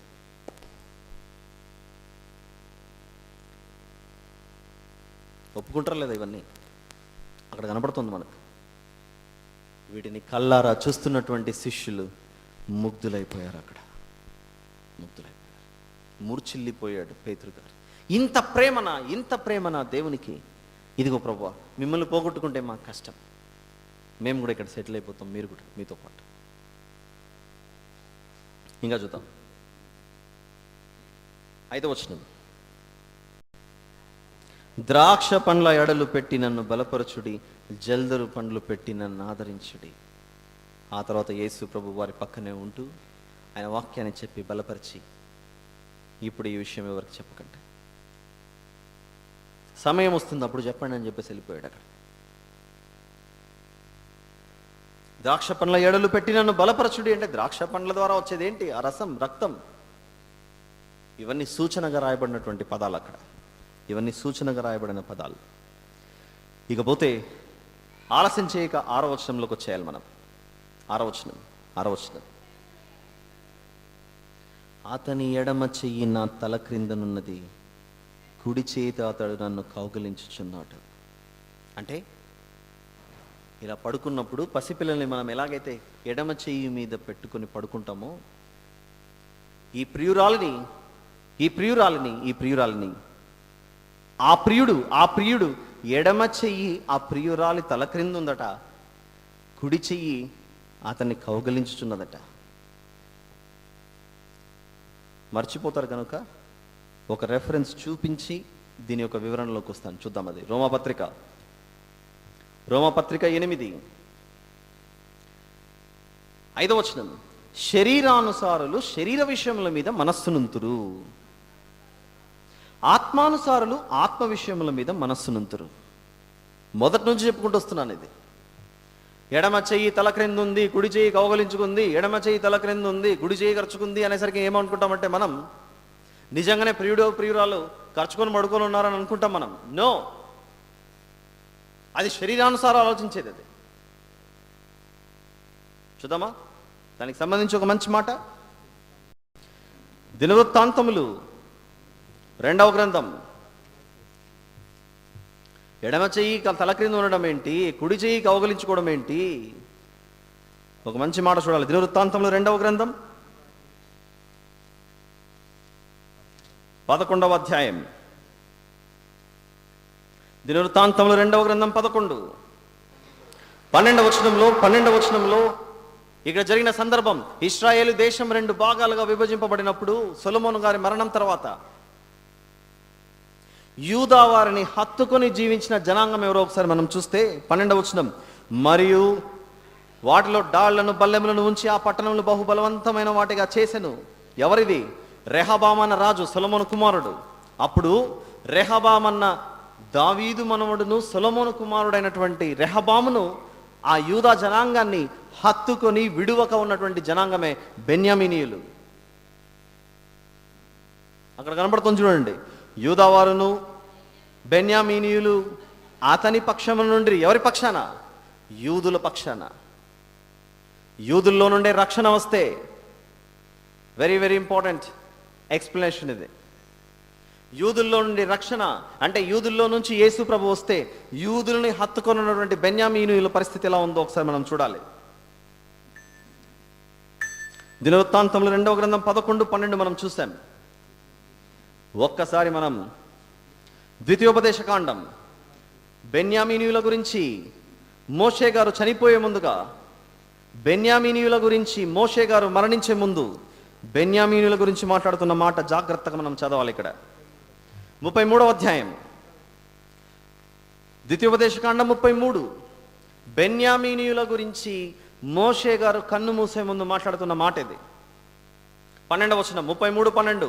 బెన్యామీనును గురించి ఇట్లనెను, బెన్యామీను యెహోవాకు ప్రియుడు, బెన్యామీను యెహోవాకు ప్రియుడు, ఆయన యొద్ద అతడు సురక్షితముగా నివసించును, దినమెల్లా ఆయన అతనికి ఆశ్రయమగును. ఈ బెన్యామీను ఎక్కడ నివసిస్తాడట? దేవుని భుజముల మధ్య అతడు నివసించును. అంటే ఇప్పుడు దేవుని భుజముల మధ్య నివసించును అనంటే ఒక భుజము, ఒక చెయ్యి ఏ తల క్రింద ఉంది? బెన్యామీను తల క్రింద. మరొక చెయ్యి, మరొక భుజం ఈ జనాంగాన్ని ఖర్చుకొని హత్తుకొని జీవిస్తున్నట్లు కనబడుతుంది. ఇది క్లూ నంబర్ 1. ఇంకా కొంచెం ఇలానే ముందుకెళ్తే ద్వితీయోపదేశకాండం 33, ద్వితీయోపదేశకాండం 33 26వ వచనం చూద్దాం. 26వ వచనం, ద్వితీయోపదేశకాండం 33:26. ఇది clue number 2. Clue number 2. Number 1లో ఎవరిని హత్తుకున్నట్లుగా కనబడుతుంది? క్లూ నంబర్ 1లో బెన్యామీనును దేవుడు తన భుజముల మధ్య నివసింపజేస్తూ ఉన్నట్లు కనపడ్డాడు. ఇప్పుడు సెకండ్ క్లూలోకి వెళ్ళిపోతున్నాం. ఏ రెఫరెన్స్కి మనం చూస్తున్నాం వివరణ? నీ చెయ్యి, ఆయన ఎడమ చెయ్యి నా తల క్రింద ఉన్నది, ఆయన కుడి చెయ్యి నన్ను కౌగలించుచున్నది అని పరమగీతంలో రాయబడిన మాటకు మనం చూస్తున్న వివరణ ఇది. 33:26లో, ద్వితీయోపదేశకాండం 33:26లో, యెషూరును దేవుని పోలిన వాడెవడును లేడు, ఆయన నీకు సహాయము చేయుటకు ఆకాశవాహనుడై వచ్చును, మహోన్నతుడై మేఘవాహనుడగును, శాశ్వతుడైన దేవుడు నీకు నివాస స్థలము, నిత్యముగా నుండు బాహువులు. బాహువు అనంటే చేతులు. నిత్యముగా నుండు బాహువులు నీ క్రింద నుండును. ఆయన బాహువులు నీ క్రింద నుండును. ఎవరా క్రింద? ఎవరా వ్యక్తి? యెషూరును అట. యెషూరును. మీరు జాగ్రత్తగా చూస్తే 26, 27 వచనాలలో యెషూరును, విను జాగ్రత్తగా, యెషూరును దేవుని పోలిన వాడెవడును లేడు, ఆయన నీకు సహాయము చేయుటకు ఆకాశవాహనుడై వచ్చును, మహోన్నతుడై మేఘవాహనుడగును, శాశ్వతుడైన దేవుడు నీకు నివాస స్థలము, నిత్యముగా నుండి బాహువులు నీ క్రింద నుండును, ఆయన నీ ఎదుటి నుండి శత్రువును వెళ్ళగొట్టి నశింపజేయుమనెను. అంటే శత్రువును వెళ్ళగొట్టి యెషూరును తన బాహువుల మధ్యలో కాపాడుకుంటూ వస్తాడట. ఇంతకీ యెషూరును ఎవరు? ఇంతకీ యెషూరును ఎవరు చూద్దాం. అది కూడా ఒక్కసారి అలా ముందుకొస్తే 32వ అధ్యాయం ద్వితీయోపదేశకాండం. యెషూరును నిన్ను అలా కాపాడతాడు, ఆయన చేతులతో అలా నిన్ను కాపాడతాడు. యెషూరును అన్న పదానికి 15వ వచనం 32, ద్వితీయోపదేశకాండం 32:15, ద్వితీయోపదేశకాండం 32:15. యెషూరును అనే ఫుట్ నోట్లో ఒక మాట నాడు చూడండి. దొరికిందా? క్లూ నంబర్ 2లో మనకు కనబడుతుంది, ఆయన బాహువులు యెషూరును క్రింద ఉంటాయట. ఎన్ని క్లూస్ దొరికాయి మనకి ఇప్పుడు? నంబర్ 1, దేవుడు బెన్యామీను సంతానాన్ని కాపాడతానంటున్నాడు భుజముల మధ్య.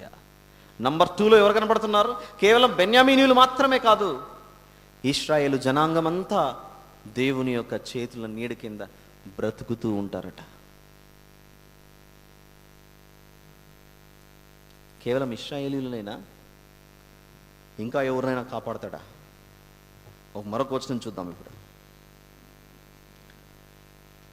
కేవలం ఇశ్రాయేలీయులు మాత్రమేనా? మరొకరిని కూడా ఆయన చేస్తాడా, ఆయన కాపాడతాడా అని చూస్తే యోహాను సువార్త 10వ అధ్యాయం చూద్దాం. యోహాను సువార్త 10:16 వచనం ఒకసారి చూసి ఇంకొంచెం ముందుకెళ్దాం.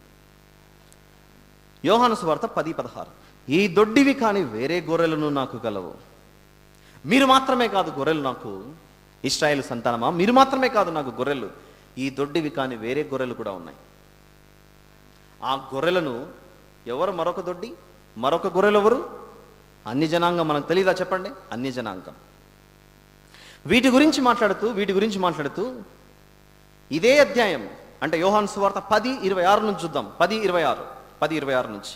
అయితే మీరు నా గొర్రెలలో చేరిన వారు కారు గనుక మీరు నమ్మరు, నా గొర్రెలు నా స్వరము వినును, నేను వాటిని ఎరుగుదును, అవి నన్ను వెంబడించును, నేను వాటికి నిత్యజీవమునిచ్చుచున్నాను కనుక అవి ఎన్నటికీ నశింపవు.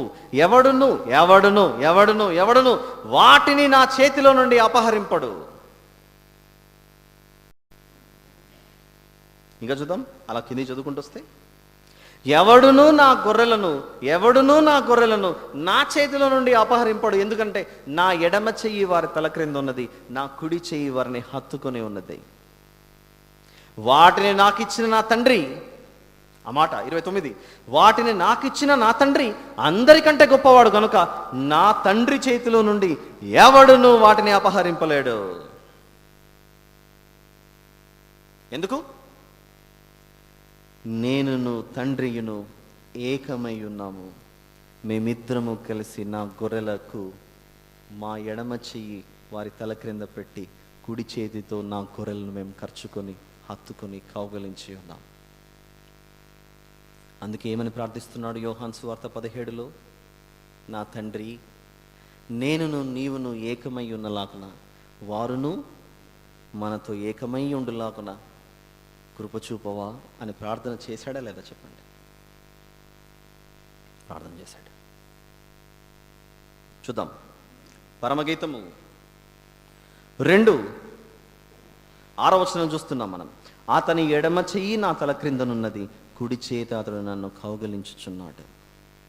ఎందుకు కౌగలిస్తున్నాడు?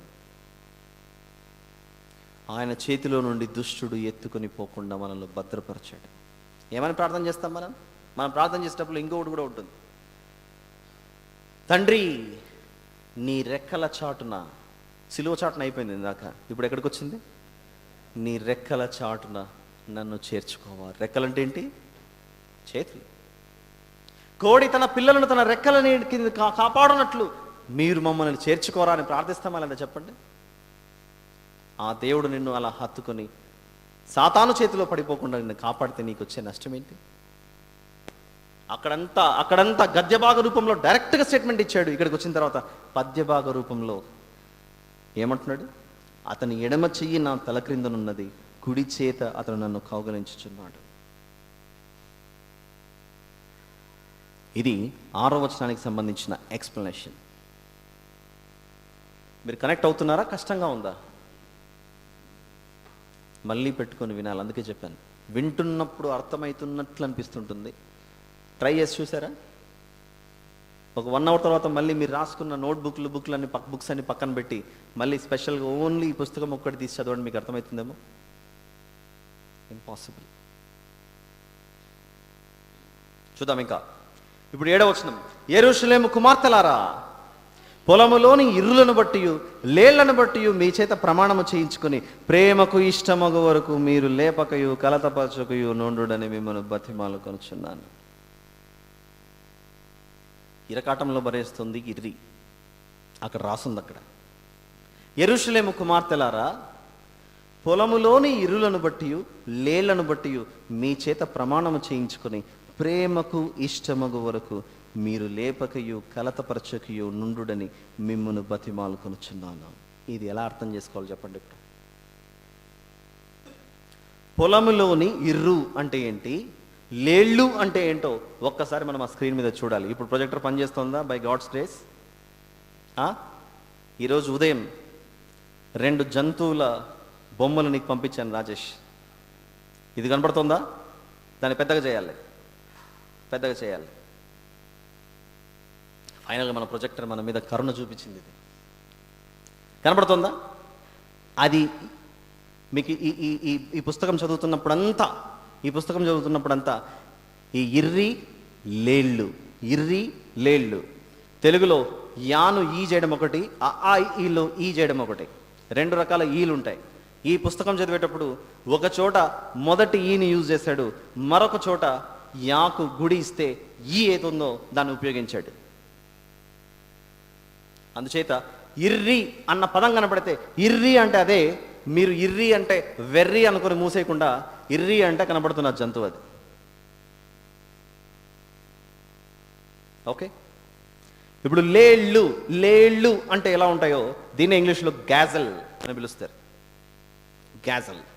నెక్స్ట్ ఇంకో అనిమల్ కూడా పంపించాను. చూస్తున్నారా, కనబడుతోందా? లేళ్ళు అన్నాడు ఇక్కడ లేళ్ళు అన్నాడు. యెహోవా నా బలమా అన్న పాటలో నా కాళ్ళను లేడి, కనబడిందా? వచ్చిందా? మీకు క్లూ దొరికిందా? ఆ నా కాళ్ళను లేడి కాళ్ళ వలె, అక్కడ లేడి అన్నాడు, ఇక్కడ లేళ్ళు అన్నాడు. చూద్దాం అన్నమాట. కీర్తన 18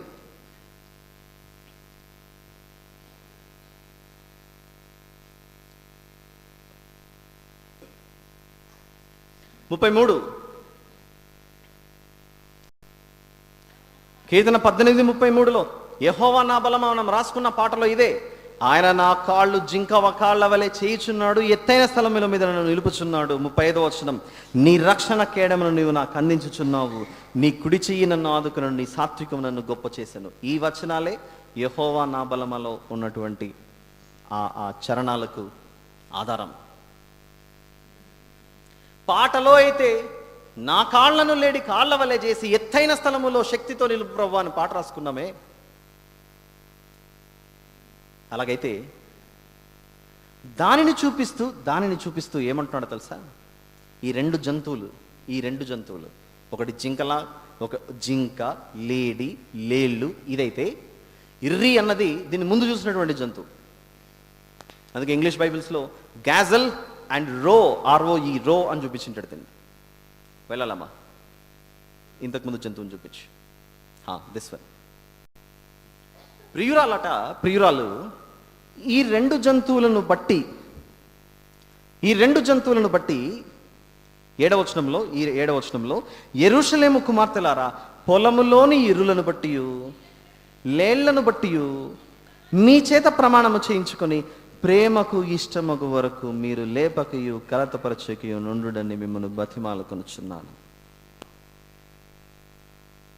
మన దేశంలో అయితే వేటాడి వెంటాడి దీనిని చంపితే నేరం. ఒక బాలీవుడ్ స్టార్ ఇలాంటి వాటిని చంపినందుకే ఇప్పటికీ ఆ కేసులో నుంచి బయటికి రాలేకపోతున్నాడు. తెలుసుగా మీకు ఇది?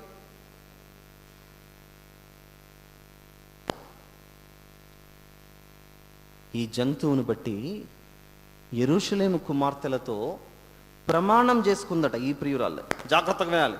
ఇప్పుడు ఎక్స్ప్లెనేషన్ వినలేదా? ఈ వచనం ఇంకా అస్సలు అర్థం కాదు.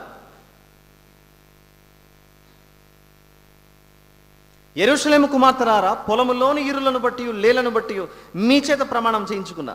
ఇదిగో నా ప్రేమ పూర్తయ్యేంత వరకు, మా ప్రేమ పూర్తయ్యేంత వరకు మా ప్రేమను మీరు డిస్టర్బ్ చేయకండి, కలతపరచకండి. మనుషులు ఏం చేస్తారో తెలుసా? ఇలాంటి జంతువులు ఇప్పుడంటే చట్టాలు ఇవన్నీ వచ్చాయి కనుక వాటిని ముట్టకూడదు, కానీ అంత చట్టాలు కట్టుదిట్టమైన ప్రజలు మాత్రం దొంగగా ఇంకా ఎలాగైనా వేటాడదాం అనుకుంటారు. కానీ ఈ చట్టాలు లేని పరిస్థితుల్లో ఈ జంతువులు దేనికి గురవుతాయి చెప్పండి? ఇప్పుడు వేటగాడి ఊరిలోనికి వెళ్ళిపోతాయి. ఇవి వేటగాడి చేతిలోనికి వెళ్ళిపోతాయి. అడవిలోనికి వెళ్ళేది దేని కొరకు? వేటాడడానికి. అడవిలో వెళ్ళి జంతువులను వేటాడేదంటే ఈ జింకలనే ఎక్కువగా జనాలు ఆ కాలంలో దాన్ని వేటాడుతున్నారు కాబట్టే దాన్ని ముట్టకండి అని చట్టాలు వచ్చాయి. ఇది మనకు అర్థమైతే ఈ వచనంలో ప్రియురాలు మాట్లాడుతూ ఏమంటుందంటే, యెరూషలేము కుమార్తెలారా, పొలములోని ఇరులను బట్టి లేలను బట్టి మీ చేత ప్రమాణం చేయించుకున్నాను, మా ప్రేమ పూర్తయ్యేంత వరకు మీరు మమ్మల్ని కలతపరచకండి, లేపద్దండి, కలతపరచకండి.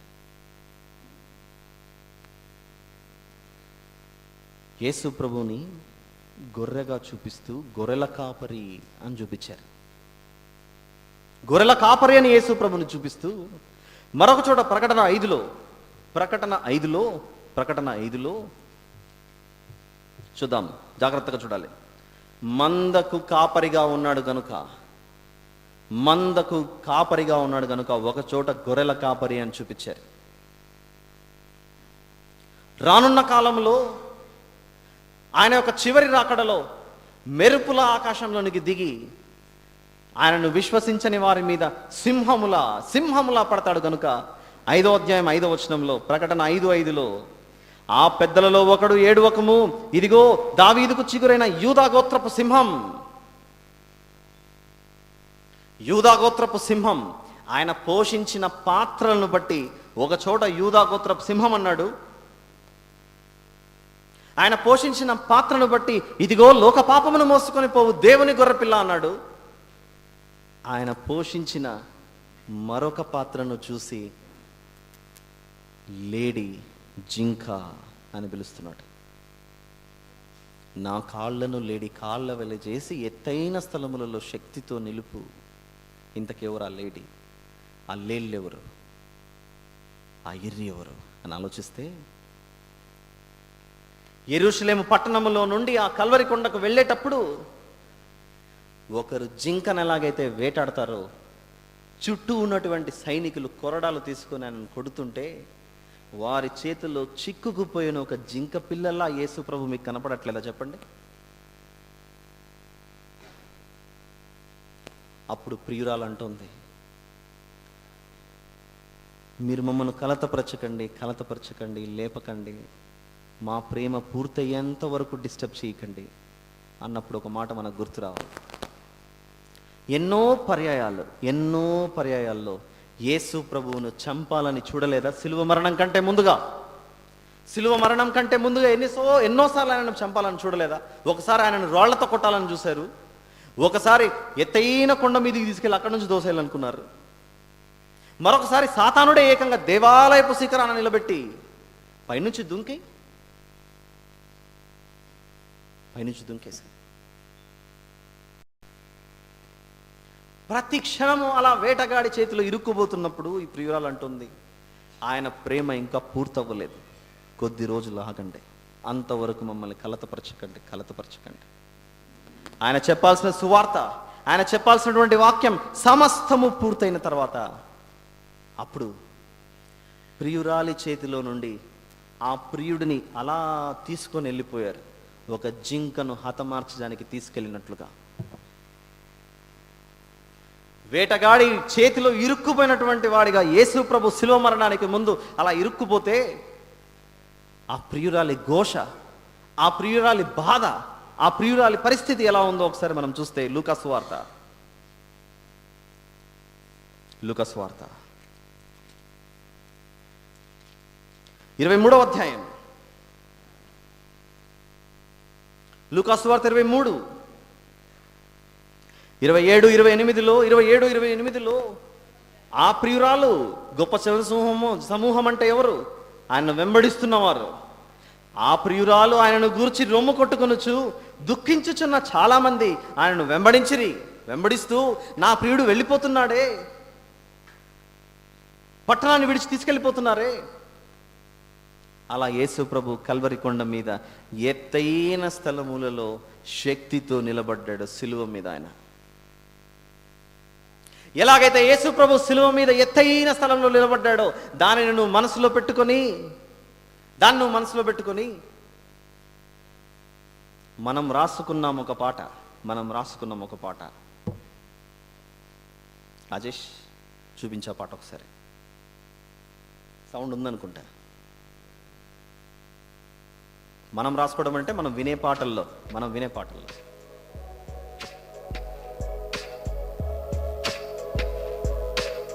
ఎవరు రాశారో ఎవరి పేరో నాకు నిజంగా తెలియదు. ఈ పాటలో ఈ వాక్యానికి సంబంధించిన ఒక మాట ఉంది కాబట్టి చూపిస్తున్నాను నేను మీకు.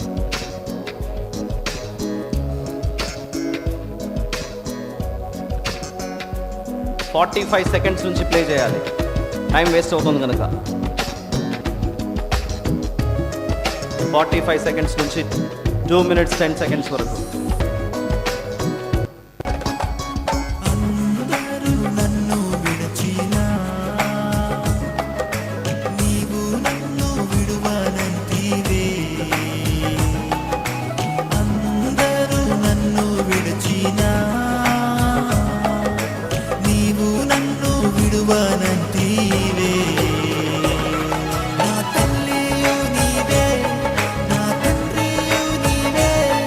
నా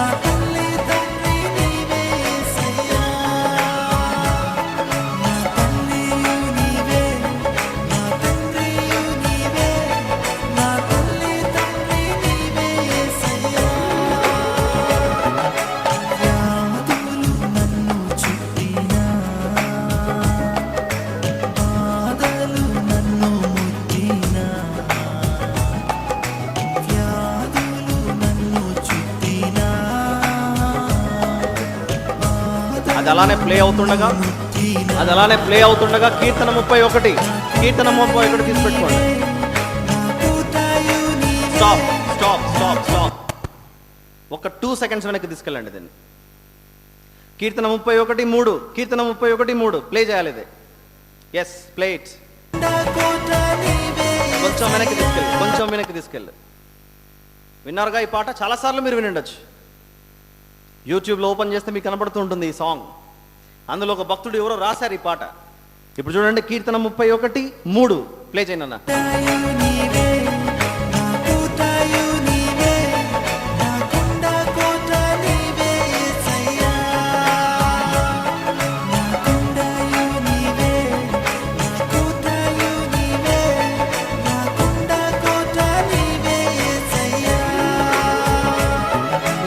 స్టాప్.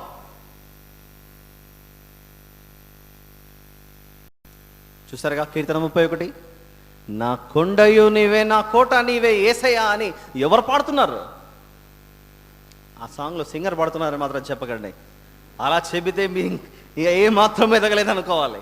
సంఘం, భూలోకమందున్న ఈ సంఘం అన్న స్త్రీ, నా కొండ నీవే, నా కోట నీవే. ఎత్తైన స్థలంలో నువ్వెలాగైతే నిలబడ్డావో ఆ ఎత్తైన స్థలంలో నన్ను కూడా నిలపవా అని యెహోవా నా బలం అని పాటలు రాసుకోలేదా? మనం పాడలేదా?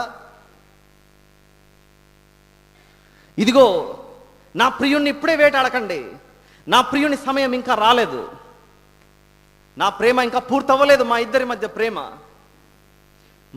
మధ్య ప్రేమ పూర్తయింది, ఇప్పుడు నన్ను తీసుకెళ్ళచ్చు అని.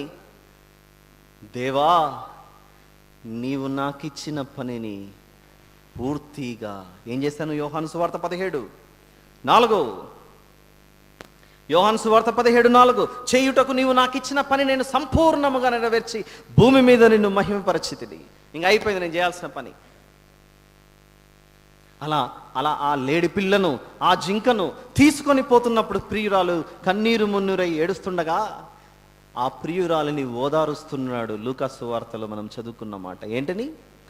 ఇదిగో యెరూషలేము కుమార్తెలారా, నా కోసం ఏడవకండి, మీ గురించి, మీ పిల్లల గురించి ఆలోచించండి. ఎందుకంటే నన్ను ఎలాగైతే వీళ్ళు పట్టుకొని వెళ్ళిపోతున్నారో, నన్ను ఎలాగైతే వీరు చిక్కించుకొని ఒక లేడి పిల్లను వారి వలలో చిక్కించుకున్నట్లు వాళ్ళు నన్ను ఎట్లా తీసుకెళ్ళిపోతున్నారో, ఒకరోజు దాని అర్థాలు 2 ఉన్నాయి.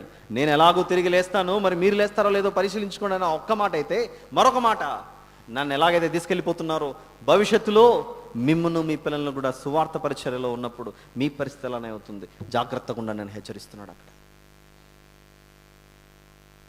ఆ ప్రేమ పూర్తయింది ఎక్కడ? సిలువ మరణం ద్వారా. దాన్ని రూపకాలంకారంలో, పద్యము రూపంలో పరమగీతం 2:7 యెరూషలేము కుమార్తెలారా, పొలములోని ఇరులను బ్రతికించండి కొద్ది రోజులు, పొలములోని లేళ్లను ఇంకా కొద్ది రోజులు బ్రతికించండి, అవి వేటాడడానికి ఇంకా సమయం అవ్వలేదు, దాన్ని ముట్టకండి అని నేను మీతో ప్రమాణం చేయించుకుంటున్నాను. మీరు లేపక కలతపరచక ఉండని మిమ్మల్ని బతిమాలుకొచ్చున్నాను.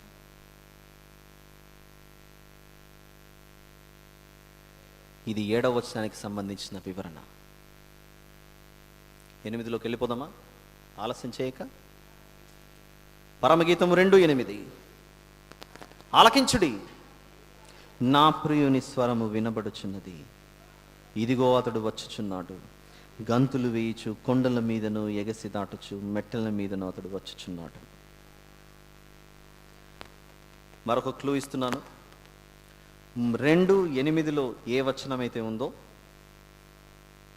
3వ అధ్యాయం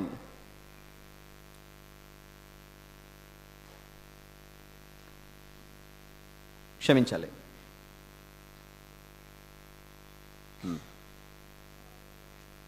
3వ అధ్యాయంలో 5వ వచనం చూడండి ఒక మాట. 5వ వచనం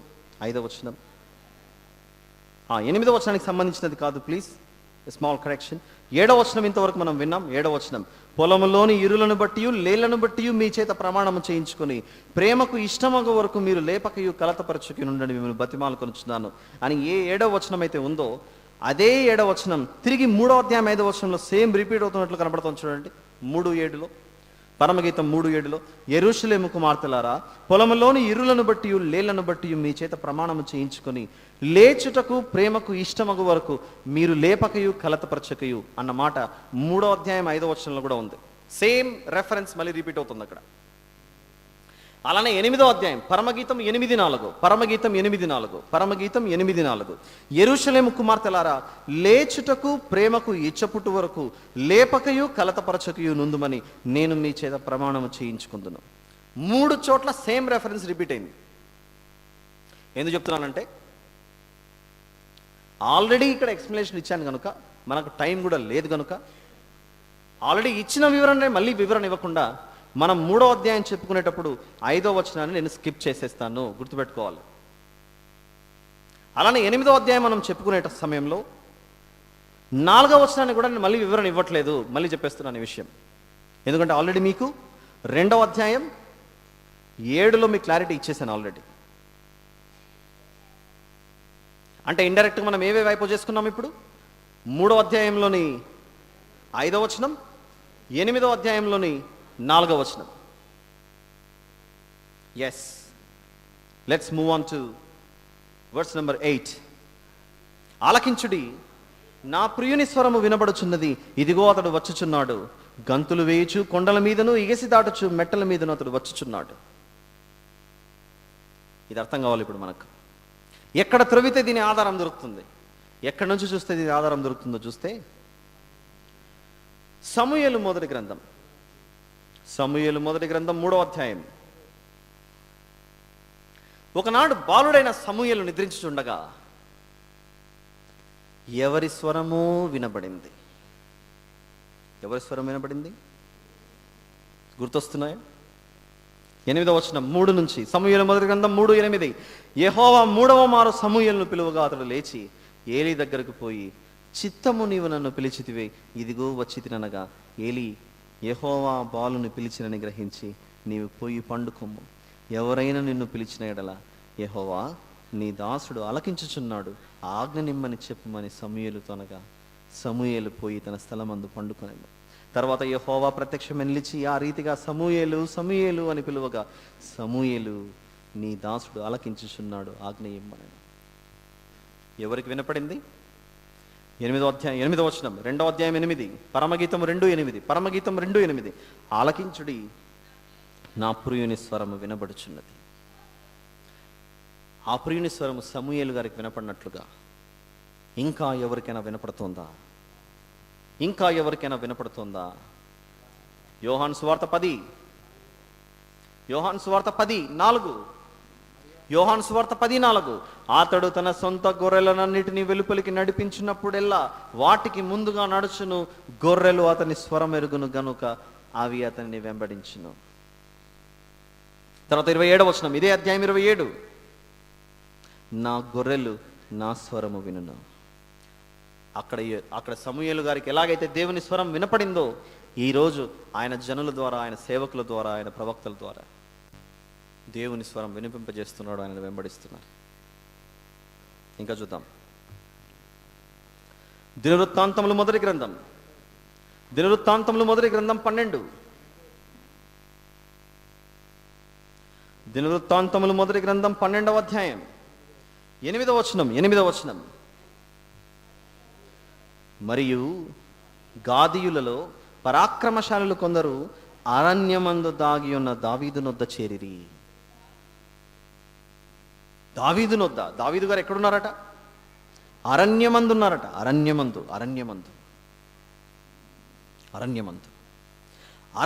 దావీదు గారు ఉండగా ఆయన వద్దకు ఎవరెవరు చేరుకున్నారంటే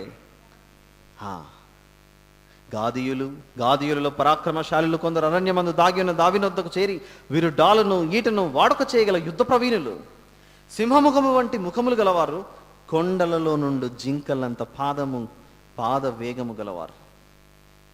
ఈ గాదీయులు అంత వేగము కలిగిన వారు అంతకంటే వేగవంతుడైనటువంటి దావీదు వద్దకు చేరుకున్నారు. అక్కడ దావీదు గారు ఎక్కడున్నారట? అరణ్యమందు. అలానే యేసు ప్రభు కూడా ప్రతిరోజు ప్రార్థన చేయుటకు ఆల్మోస్ట్ ఆయన జీవించిన కాలంలో ఎక్కడికి వెళ్ళి ప్రార్థన చేస్తున్నట్లు కనపడుతుంది మనకు.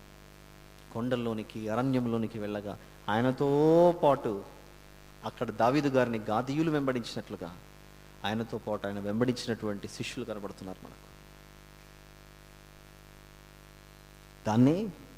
దాన్నే పోలుస్తూ 8వ వచనంలో, ఆలకించుడి, నా ప్రియుని స్వరము వినబడుచున్నది, ఇదిగో అతడు వచ్చుచున్నాడు.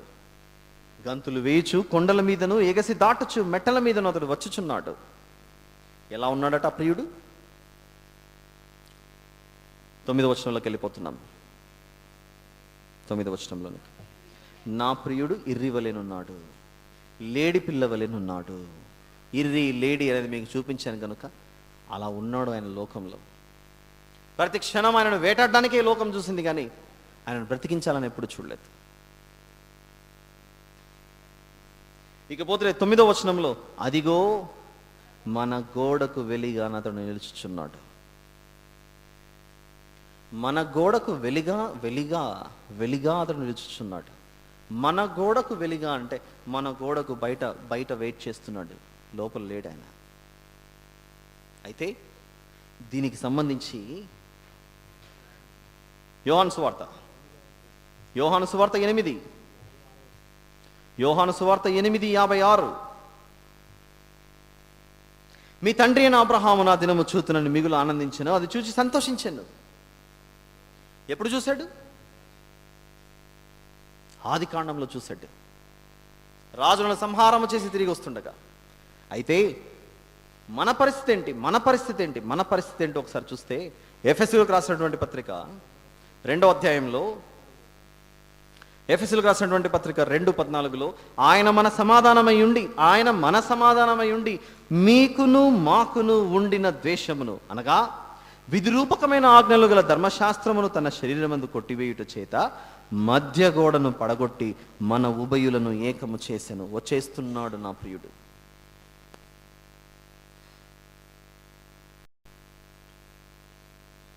మీకు ఒక చిన్న క్లూ ఇస్తున్నాను ఈ పుస్తక వివరణ మీరు వినేటప్పుడు. నా ప్రియుడు వస్తున్నాడు అని చెప్పే సందర్భం ప్రారంభపు అధ్యాయాల్లో కనబడుతుంది. ఇంకా కొంచెం అలానే ముందుకెళ్తే, నేను ఎదురు చూస్తున్న ప్రియుడు వచ్చేశాడు అని ప్రకటిస్తుంది ప్రియురాలు. అలానే ఇంకొంచెం ముందుకెళ్తే వచ్చిన ప్రియుడు సంభాషిస్తున్నట్లు కనబడుతుంది. ఆ సంభాషించిన అయిపోయిన తర్వాత ఇంకా కొంచెం ముందుకెళ్తే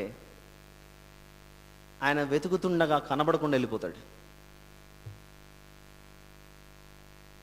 అలానే ఇంకా కొంచెం ముందుకెళ్తే కనపడకుండా వెళ్ళిపోయినటువంటి ఆయన మళ్ళీ కనపడతాడు. సడన్గా ఒక్కసారిగా కనపడతాడు. నిన్ను చూశాను, నాకు అదే చాలు అనుకుంటూ ఈ పుస్తకం అంతటితో ముగుస్తుంది. ఈ సీక్వెన్స్ ఈ వరుస క్రమం దేన్ని సూచిస్తున్నట్లు కనబడుతుంది చెప్పండి? పాత నిబంధనలో ప్రవక్తలందరూ ఇదిగో వస్తున్నాడు అని ఎదురు చూస్తున్నారు. వస్తున్నారనేది చూస్తున్న ఆయననే రానే వచ్చిన ఆయన సంభాషిస్తున్నట్లుగా కనబడే సందర్భం ఒకటి చూపిస్తున్నాను. 5వ అధ్యాయం 1వ వచనం. అలా ఎదురు చూసి వస్తున్నాడని చూసినప్పుడు, ఇదిగో నువ్వు నా కొరకు ఎదురు చూసావు కదా, నేను రానే వచ్చాను, ఎక్కడున్నానో చూపిస్తున్నానో చూడు, నేను ఎక్కడున్నానో చూడు అని సంభాషిస్తున్నట్లు కనపడుతున్న సందర్భం. 5వ అధ్యాయం 1వ వచనం. నా సహోదరి ప్రాణేశ్వరి, నా ఉద్యానవనమునకు నేను ఏతెంచితిని, ఎదురు చూసావుగా, నేను వచ్చేసాను. నా జట మాంసిని, నా గంధవర్గములను కూర్చుకొనుచున్నాను.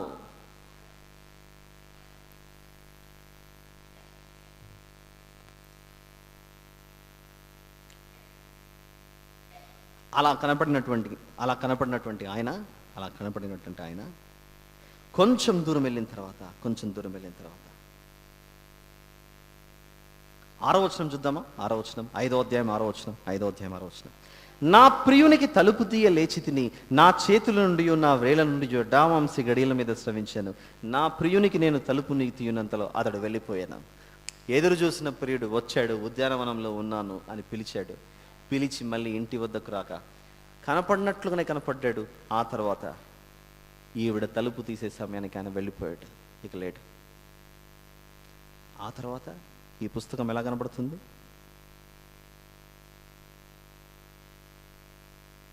8వ వచనం, 8:8, పరమగీతం 8:8.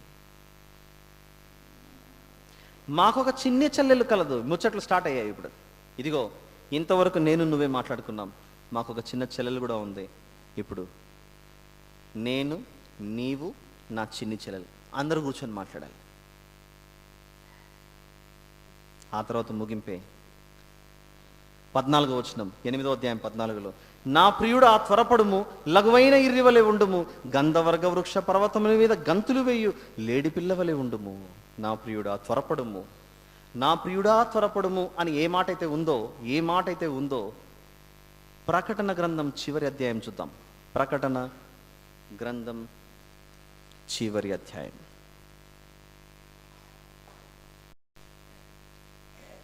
17వ వచనంలో ఆత్మయు పెండ్లి కుమార్తెయు రమ్ము అని చెప్పుచున్నారు. అంటే పరమగీతం 8:14లో నా ప్రియుడా త్వరపడుము అని చెప్పబడిన మాటనే ప్రకటన గ్రంథం చివరికి వచ్చిన తర్వాత ఆ పెండ్లి కుమార్తె నా ప్రియుడా రమ్ము అని పిలుస్తుంది.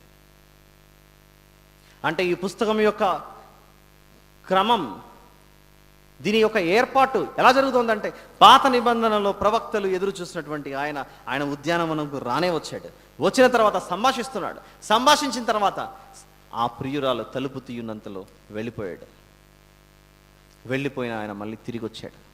తిరిగి వచ్చినటువంటి ఆయన మళ్ళీ దూరం అయ్యాడు. మళ్ళీ దూరం అయిపోతుంటే ఆ ప్రియురాలు మళ్ళీ అంటుంది, వచ్చేయి త్వరగా ప్లీజ్ అని అంటుంది. బైబిల్ మీద జ్ఞానం ఉంటే ఈ మొత్తం సైకిల్, ఇంతకుముందు ఈనాడు పుస్తకంలో పిల్లల కొరకు చుక్కలు పెట్టి దీన్ని అంతటిని మీరు గీతలు గీయండి, దానికి ఒక రూపం వస్తుంది అంటే పిల్లలు ప్రతి వారం ఆదివారం ఆ ఈనాడు పుస్తకం కొరకు ఎదురు చూసేటోళ్ళు. ఇప్పుడు మీకు చెప్పిన ఈ సీక్వెన్స్ అంతా ఒకదాన్ని అలా జతపరచుకుంటూ వస్తే మీకు ఒక చక్కటి రూపం కనబడుతుంది. ఏంటో తెలుసా? పాత నిబంధనలోని ప్రవక్తలు యేసు ప్రభు యొక్క రాకడ, శరీరధారిగా ఆయన వచ్చి భూమి మీద ఉద్యానవనంలో నివసించటం, ఆ తర్వాత శిష్యులకు అనేక మందికి సువార్త చెప్పడం, ఆ తర్వాత వెళ్ళిపోవటం. వెళ్ళిపోయినా ఆయన ఎక్కడున్నాడని పరుగున ఆయన సమాధి వద్దకు పరిగెత్తిన స్త్రీలు, ఆ తర్వాత ఆయన మళ్ళీ కనపడిన తర్వాత నేను ఇంకా తండ్రి వద్దకు ఎక్కిపోలేదు, నన్ను ఇప్పుడే ముట్టకు. ఆ తర్వాత ఆయన ఆకాశ ఆరోహణుడై వెళ్ళిపోయాడు.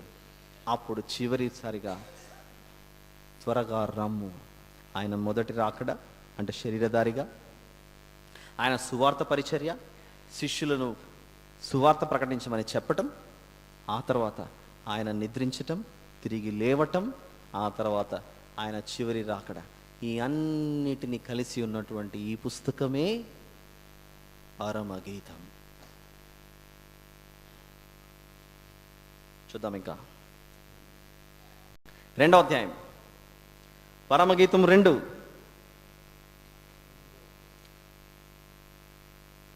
ఎనిమిది అయిపోయిందా మనది? 9లో ఉన్నామా ప్రస్తుతానికి? 9లో ఉన్నాం. అదిగో మన గోడకు వెలిగానతను నిలుచుచున్నాడు. ఏ గోడకు? ఇశ్రాయేలులకు అన్ని జనాంగానికి మధ్యలో ఉన్నటువంటి ఆయన, బయట ఉన్నటువంటి ఆయన వచ్చిన తర్వాత ఎఫెసీ 2లో ఆ గోడను పగలగొట్టి మనల్నందరినీ ఏకం చేయడానికి ఆయన తీసుకున్న నిర్ణయమే అది. అయితే నెక్స్ట్ వెంటనే ఏమంటున్నాడంటే, కిటికీ గుండా చూచుచున్నాడు,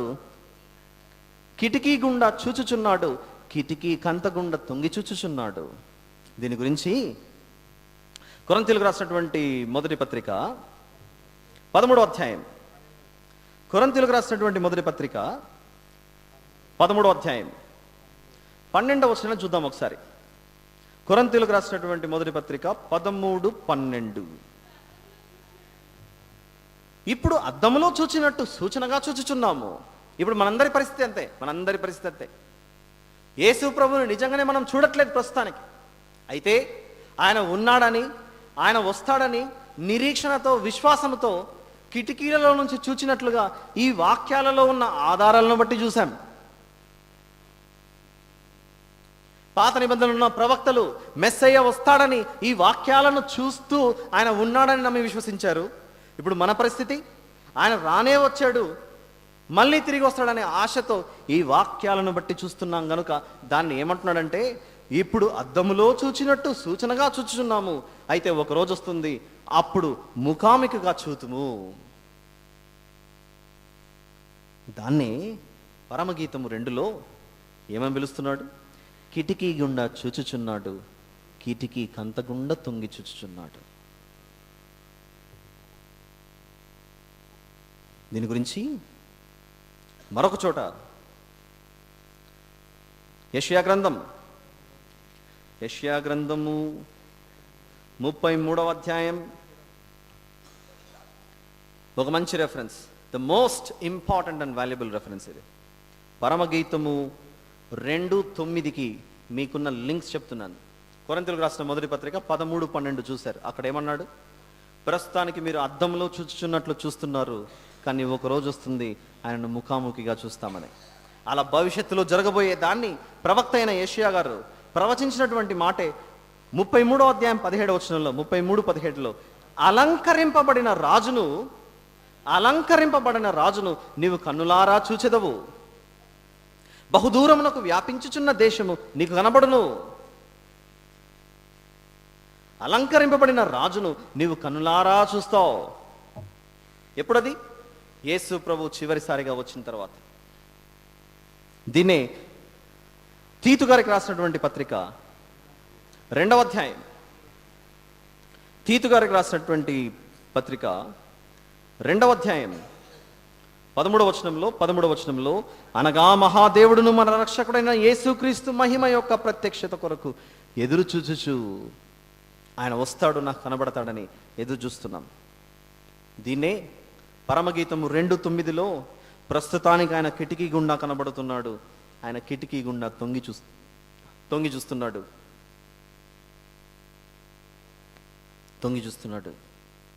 ఒకరోజు ప్రత్యక్షంగా కనపడతాడు.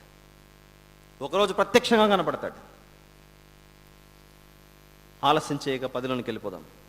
2:10. ఇప్పుడు నా ప్రియుడు నాతో మాట్లాడుచున్నాడు. 11వ వచనం. 2 కలిసి ఉన్నటువంటి వచనాలు అవి వాస్తవానికి. ఇప్పుడు నా ప్రియుడు నాతో మాట్లాడుచున్నాడు, నా ప్రియురాల సుందరవతి లెమ్ము రమ్ము, చలికాలము గడిచిపోయేను, వర్షాకాలము తీరిపోయేను, వర్షం ఇక రాదు.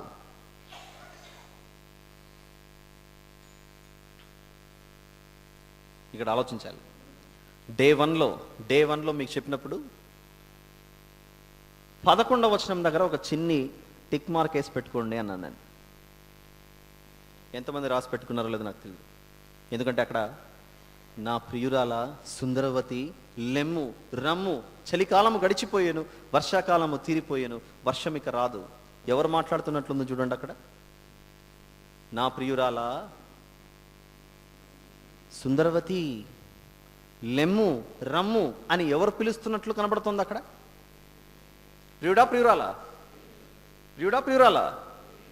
ప్రియుడేనా? మీకు ప్రియుడుగా కనబడుతుంది, నాకు మాత్రం అక్కడ మాట్లాడుతున్నది ప్రియురాలుగానే కనబడుతుంది. అర్థం అవట్లేదు కదా? మీకు అర్థం కాదన్నందుకే బ్రేక్ వేసాను అక్కడ. ఒక్కసారి పైన 10వ వచనానికి వెళ్తే,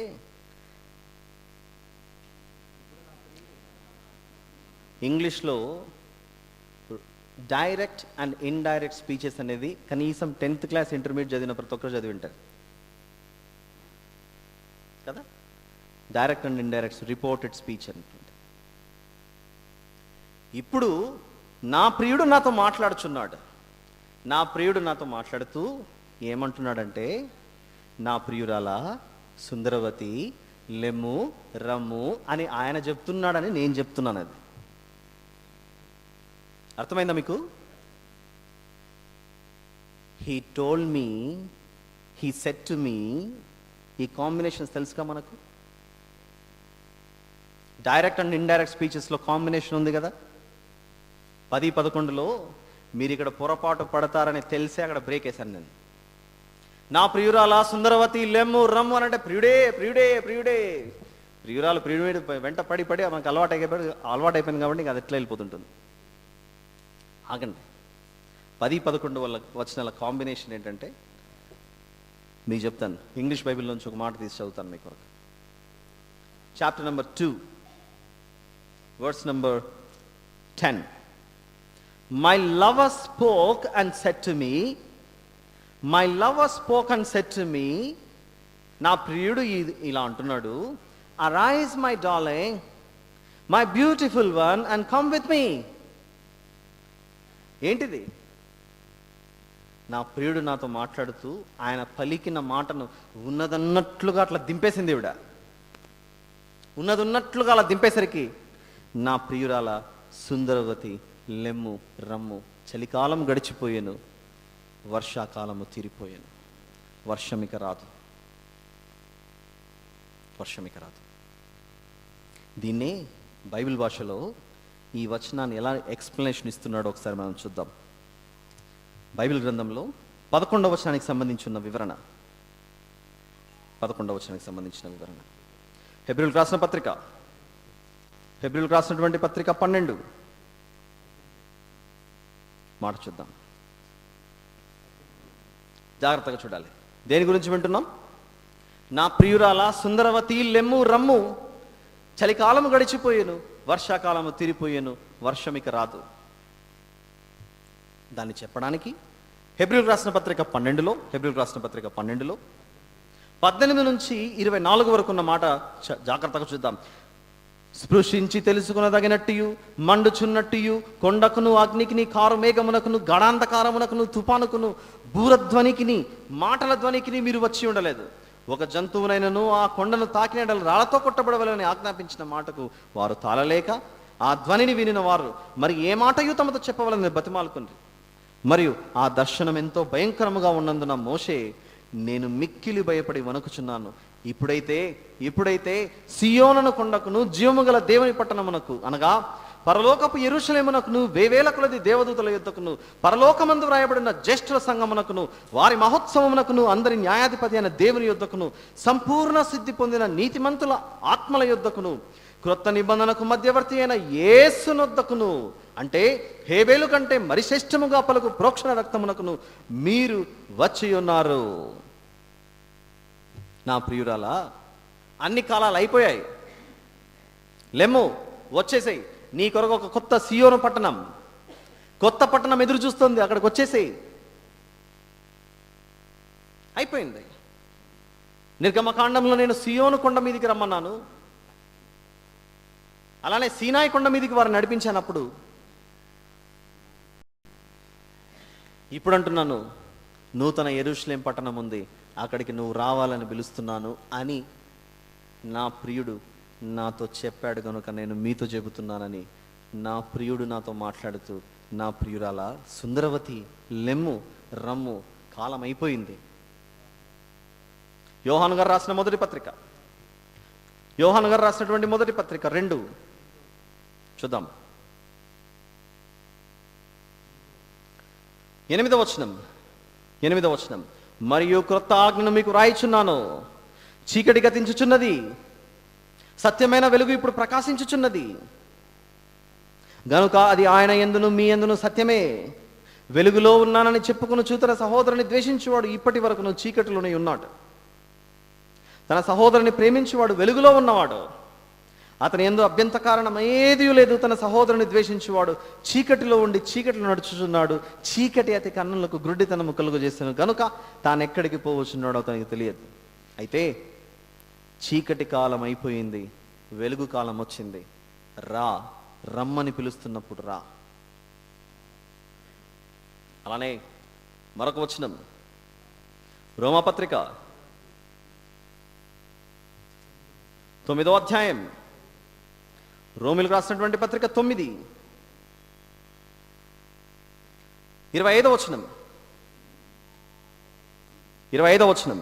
నా ప్రజలు కాని వారికి నా ప్రజలనియు ప్రియురాలు కాని దానికి ప్రియురాలనియు పేరు పెట్టుదును. ఎవరది? అనేజనులే. నా ప్రజలు కాని వారిని పిలువగా, రమ్ము అని పిలువగా వాళ్ళు వచ్చేసారు. ఇంకా చూద్దాం. యెషయా గ్రంథం యెషయా గ్రంథంలోని 44, యెషయా గ్రంథంలోని 44, 22వ వచనం. మంచు విడిపోవునట్లుగా నేను నీ అతిక్రమములను, ఇది ఆత్మీయార్థం. మంచు విడిపోవునట్లుగా నేను నీ అతిక్రమములను, మబ్బు తొలగునట్లుగా నీ పాపములను తుడిచివేసి ఉన్నాను. నేను నిన్ను విమోచించి ఉన్నాను, నా యుద్ధకు మళ్ళుకొనుము. ఏమంటున్నాడు ఇక్కడ? 2:11 పరమగీతం. నా ప్రియురాల సుందరవతి లెమ్ము రమ్ము. చలికాలము గడిచిపోయింది, వర్షాకాలము తీరిపోయింది, ఇక వర్షం లేదు. నీ అతిక్రమములన్నిటినీ తొలగించే రోజు ఆసన్నమైంది. చీకట్లో నుంచి నిన్ను బయటికి లాగడానికి సమయం ఆసన్నమైంది. వచ్చేయని పిలుస్తున్నాడు. అలానే యెషయా గ్రంథం దాటుకుని ఇర్మియాలోకి వెళ్ళిపోతే, ఇర్మియా గ్రంథం 50, 20వ వచనం. ఆ కాలమున నాటికి ఇశ్రాయేలు దోషమును వెదకినను అది కనపడకుండును, యూదా పాపములు వెదకినను అవి దొరకవు. శేషింపజేసిన వారిని నేను క్షమించేదను, ఇదే యెహోవా వాక్కు. చీకటి, పాపం, వీటన్నిటి గురించి మాట్లాడుతూ ఇక మీద నీ పాపమే కనపడకుండా నిన్ను పవిత్రపరుస్తానని మాట్లాడుతోంది అక్కడ. ఆ వచనాల భావం అది. కొరింథీయులకు రాసినటువంటి పత్రిక, 2వ పత్రిక, కొరింథీయులకు రాసినటువంటి పత్రికలలో 2వ పత్రిక 5వ అధ్యాయం, 5వ అధ్యాయంలోని 17వ వచనం, వర్స్ నంబర్ 17. కాగా ఎవడైనను క్రీస్తునందు ఉన్న ఎడల వాడు నూతన సృష్టి, పాతవి గతించెను, ఇదిగో క్రొత్తవాయెను.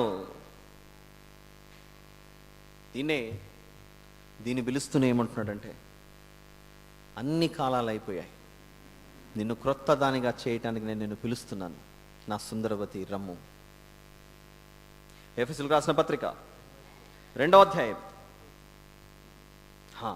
ఒక మనిషి నూతనంగా ఎలా మారిపోతాడో మనందరికీ బాగా తెలిసిన రెఫరెన్స్ ఇది. అపరాధముల చేతను, 2వ అధ్యాయం 1వ వచనం, మీ అపరాధముల చేతను పాపముల చేతను మీరు చచ్చిన వారై ఉండగా ఆయన మిమ్మల్ని క్రీస్తు కూడా బ్రతికించాను. అలా నూతనంగా చేయడానికి ఆయన పిలుస్తున్నాడు. వీటన్నిటినే ప్రేమపూర్వకంగా, ప్రేమను పొంగించుకుంటూ ఆయన మాట్లాడుతున్న మాటనే, నా ప్రియురాల సుందరవతి లెమ్ము రమ్ము. చలికాలము గడిచిపోయాను, వర్షాకాలము తీరిపోయాను, వర్షం ఇక రాదు. అన్ని కాలాలు అయిపోయాయి కనుక చీకటి కాలంలో నుండి నువ్వు బయటికి రావాలి. చూద్దామా ఇంకో మాట? రోమాపత్రిక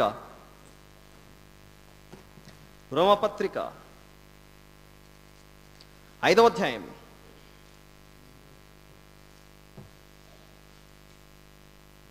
రోమాపత్రిక 5లో ఆయన మాట్లాడుతూ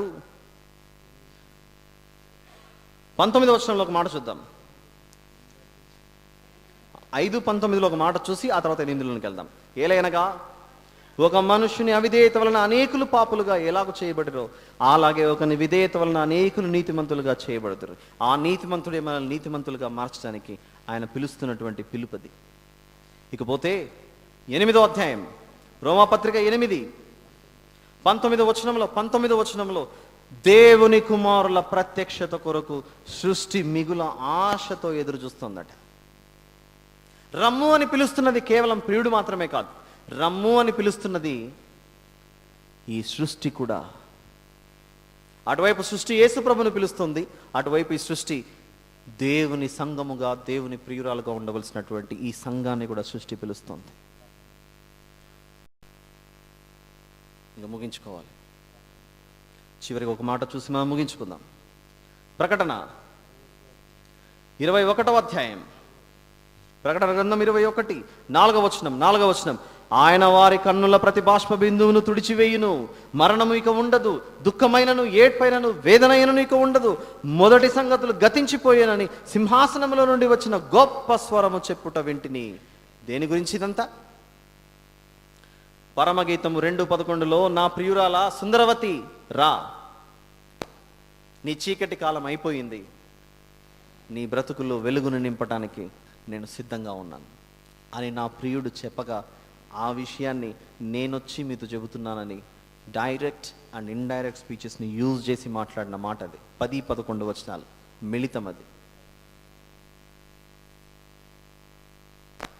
తిరిగి మళ్ళీ కలుసుకున్నప్పుడు 12వ వచనం నుండి మరిన్ని వివరాలు తెలుసుకుందాం, ప్రార్థన చేసుకుందాం. ప్రేమ కలిగిన మా తండ్రి, కృప కలిగిన మా దేవ, ఎన్నో విషయాలు మేము తెలుసుకోవడానికి మీరు మా ద్వారం తెరిచారు. ఇంకను నేర్చుకోవాల్సినవి అనేకం ఉండగా అనుకూలమైన సమయాన్ని, వాతావరణాన్ని మాకు అనుగ్రహించి నేర్పించమని ప్రార్థిస్తూ మా ప్రభును ప్రియరక్షకుడైన యేసు ప్రభు వారి పేరిట ప్రార్థన అడిగి వేడుకుంటున్నాం తండ్రి.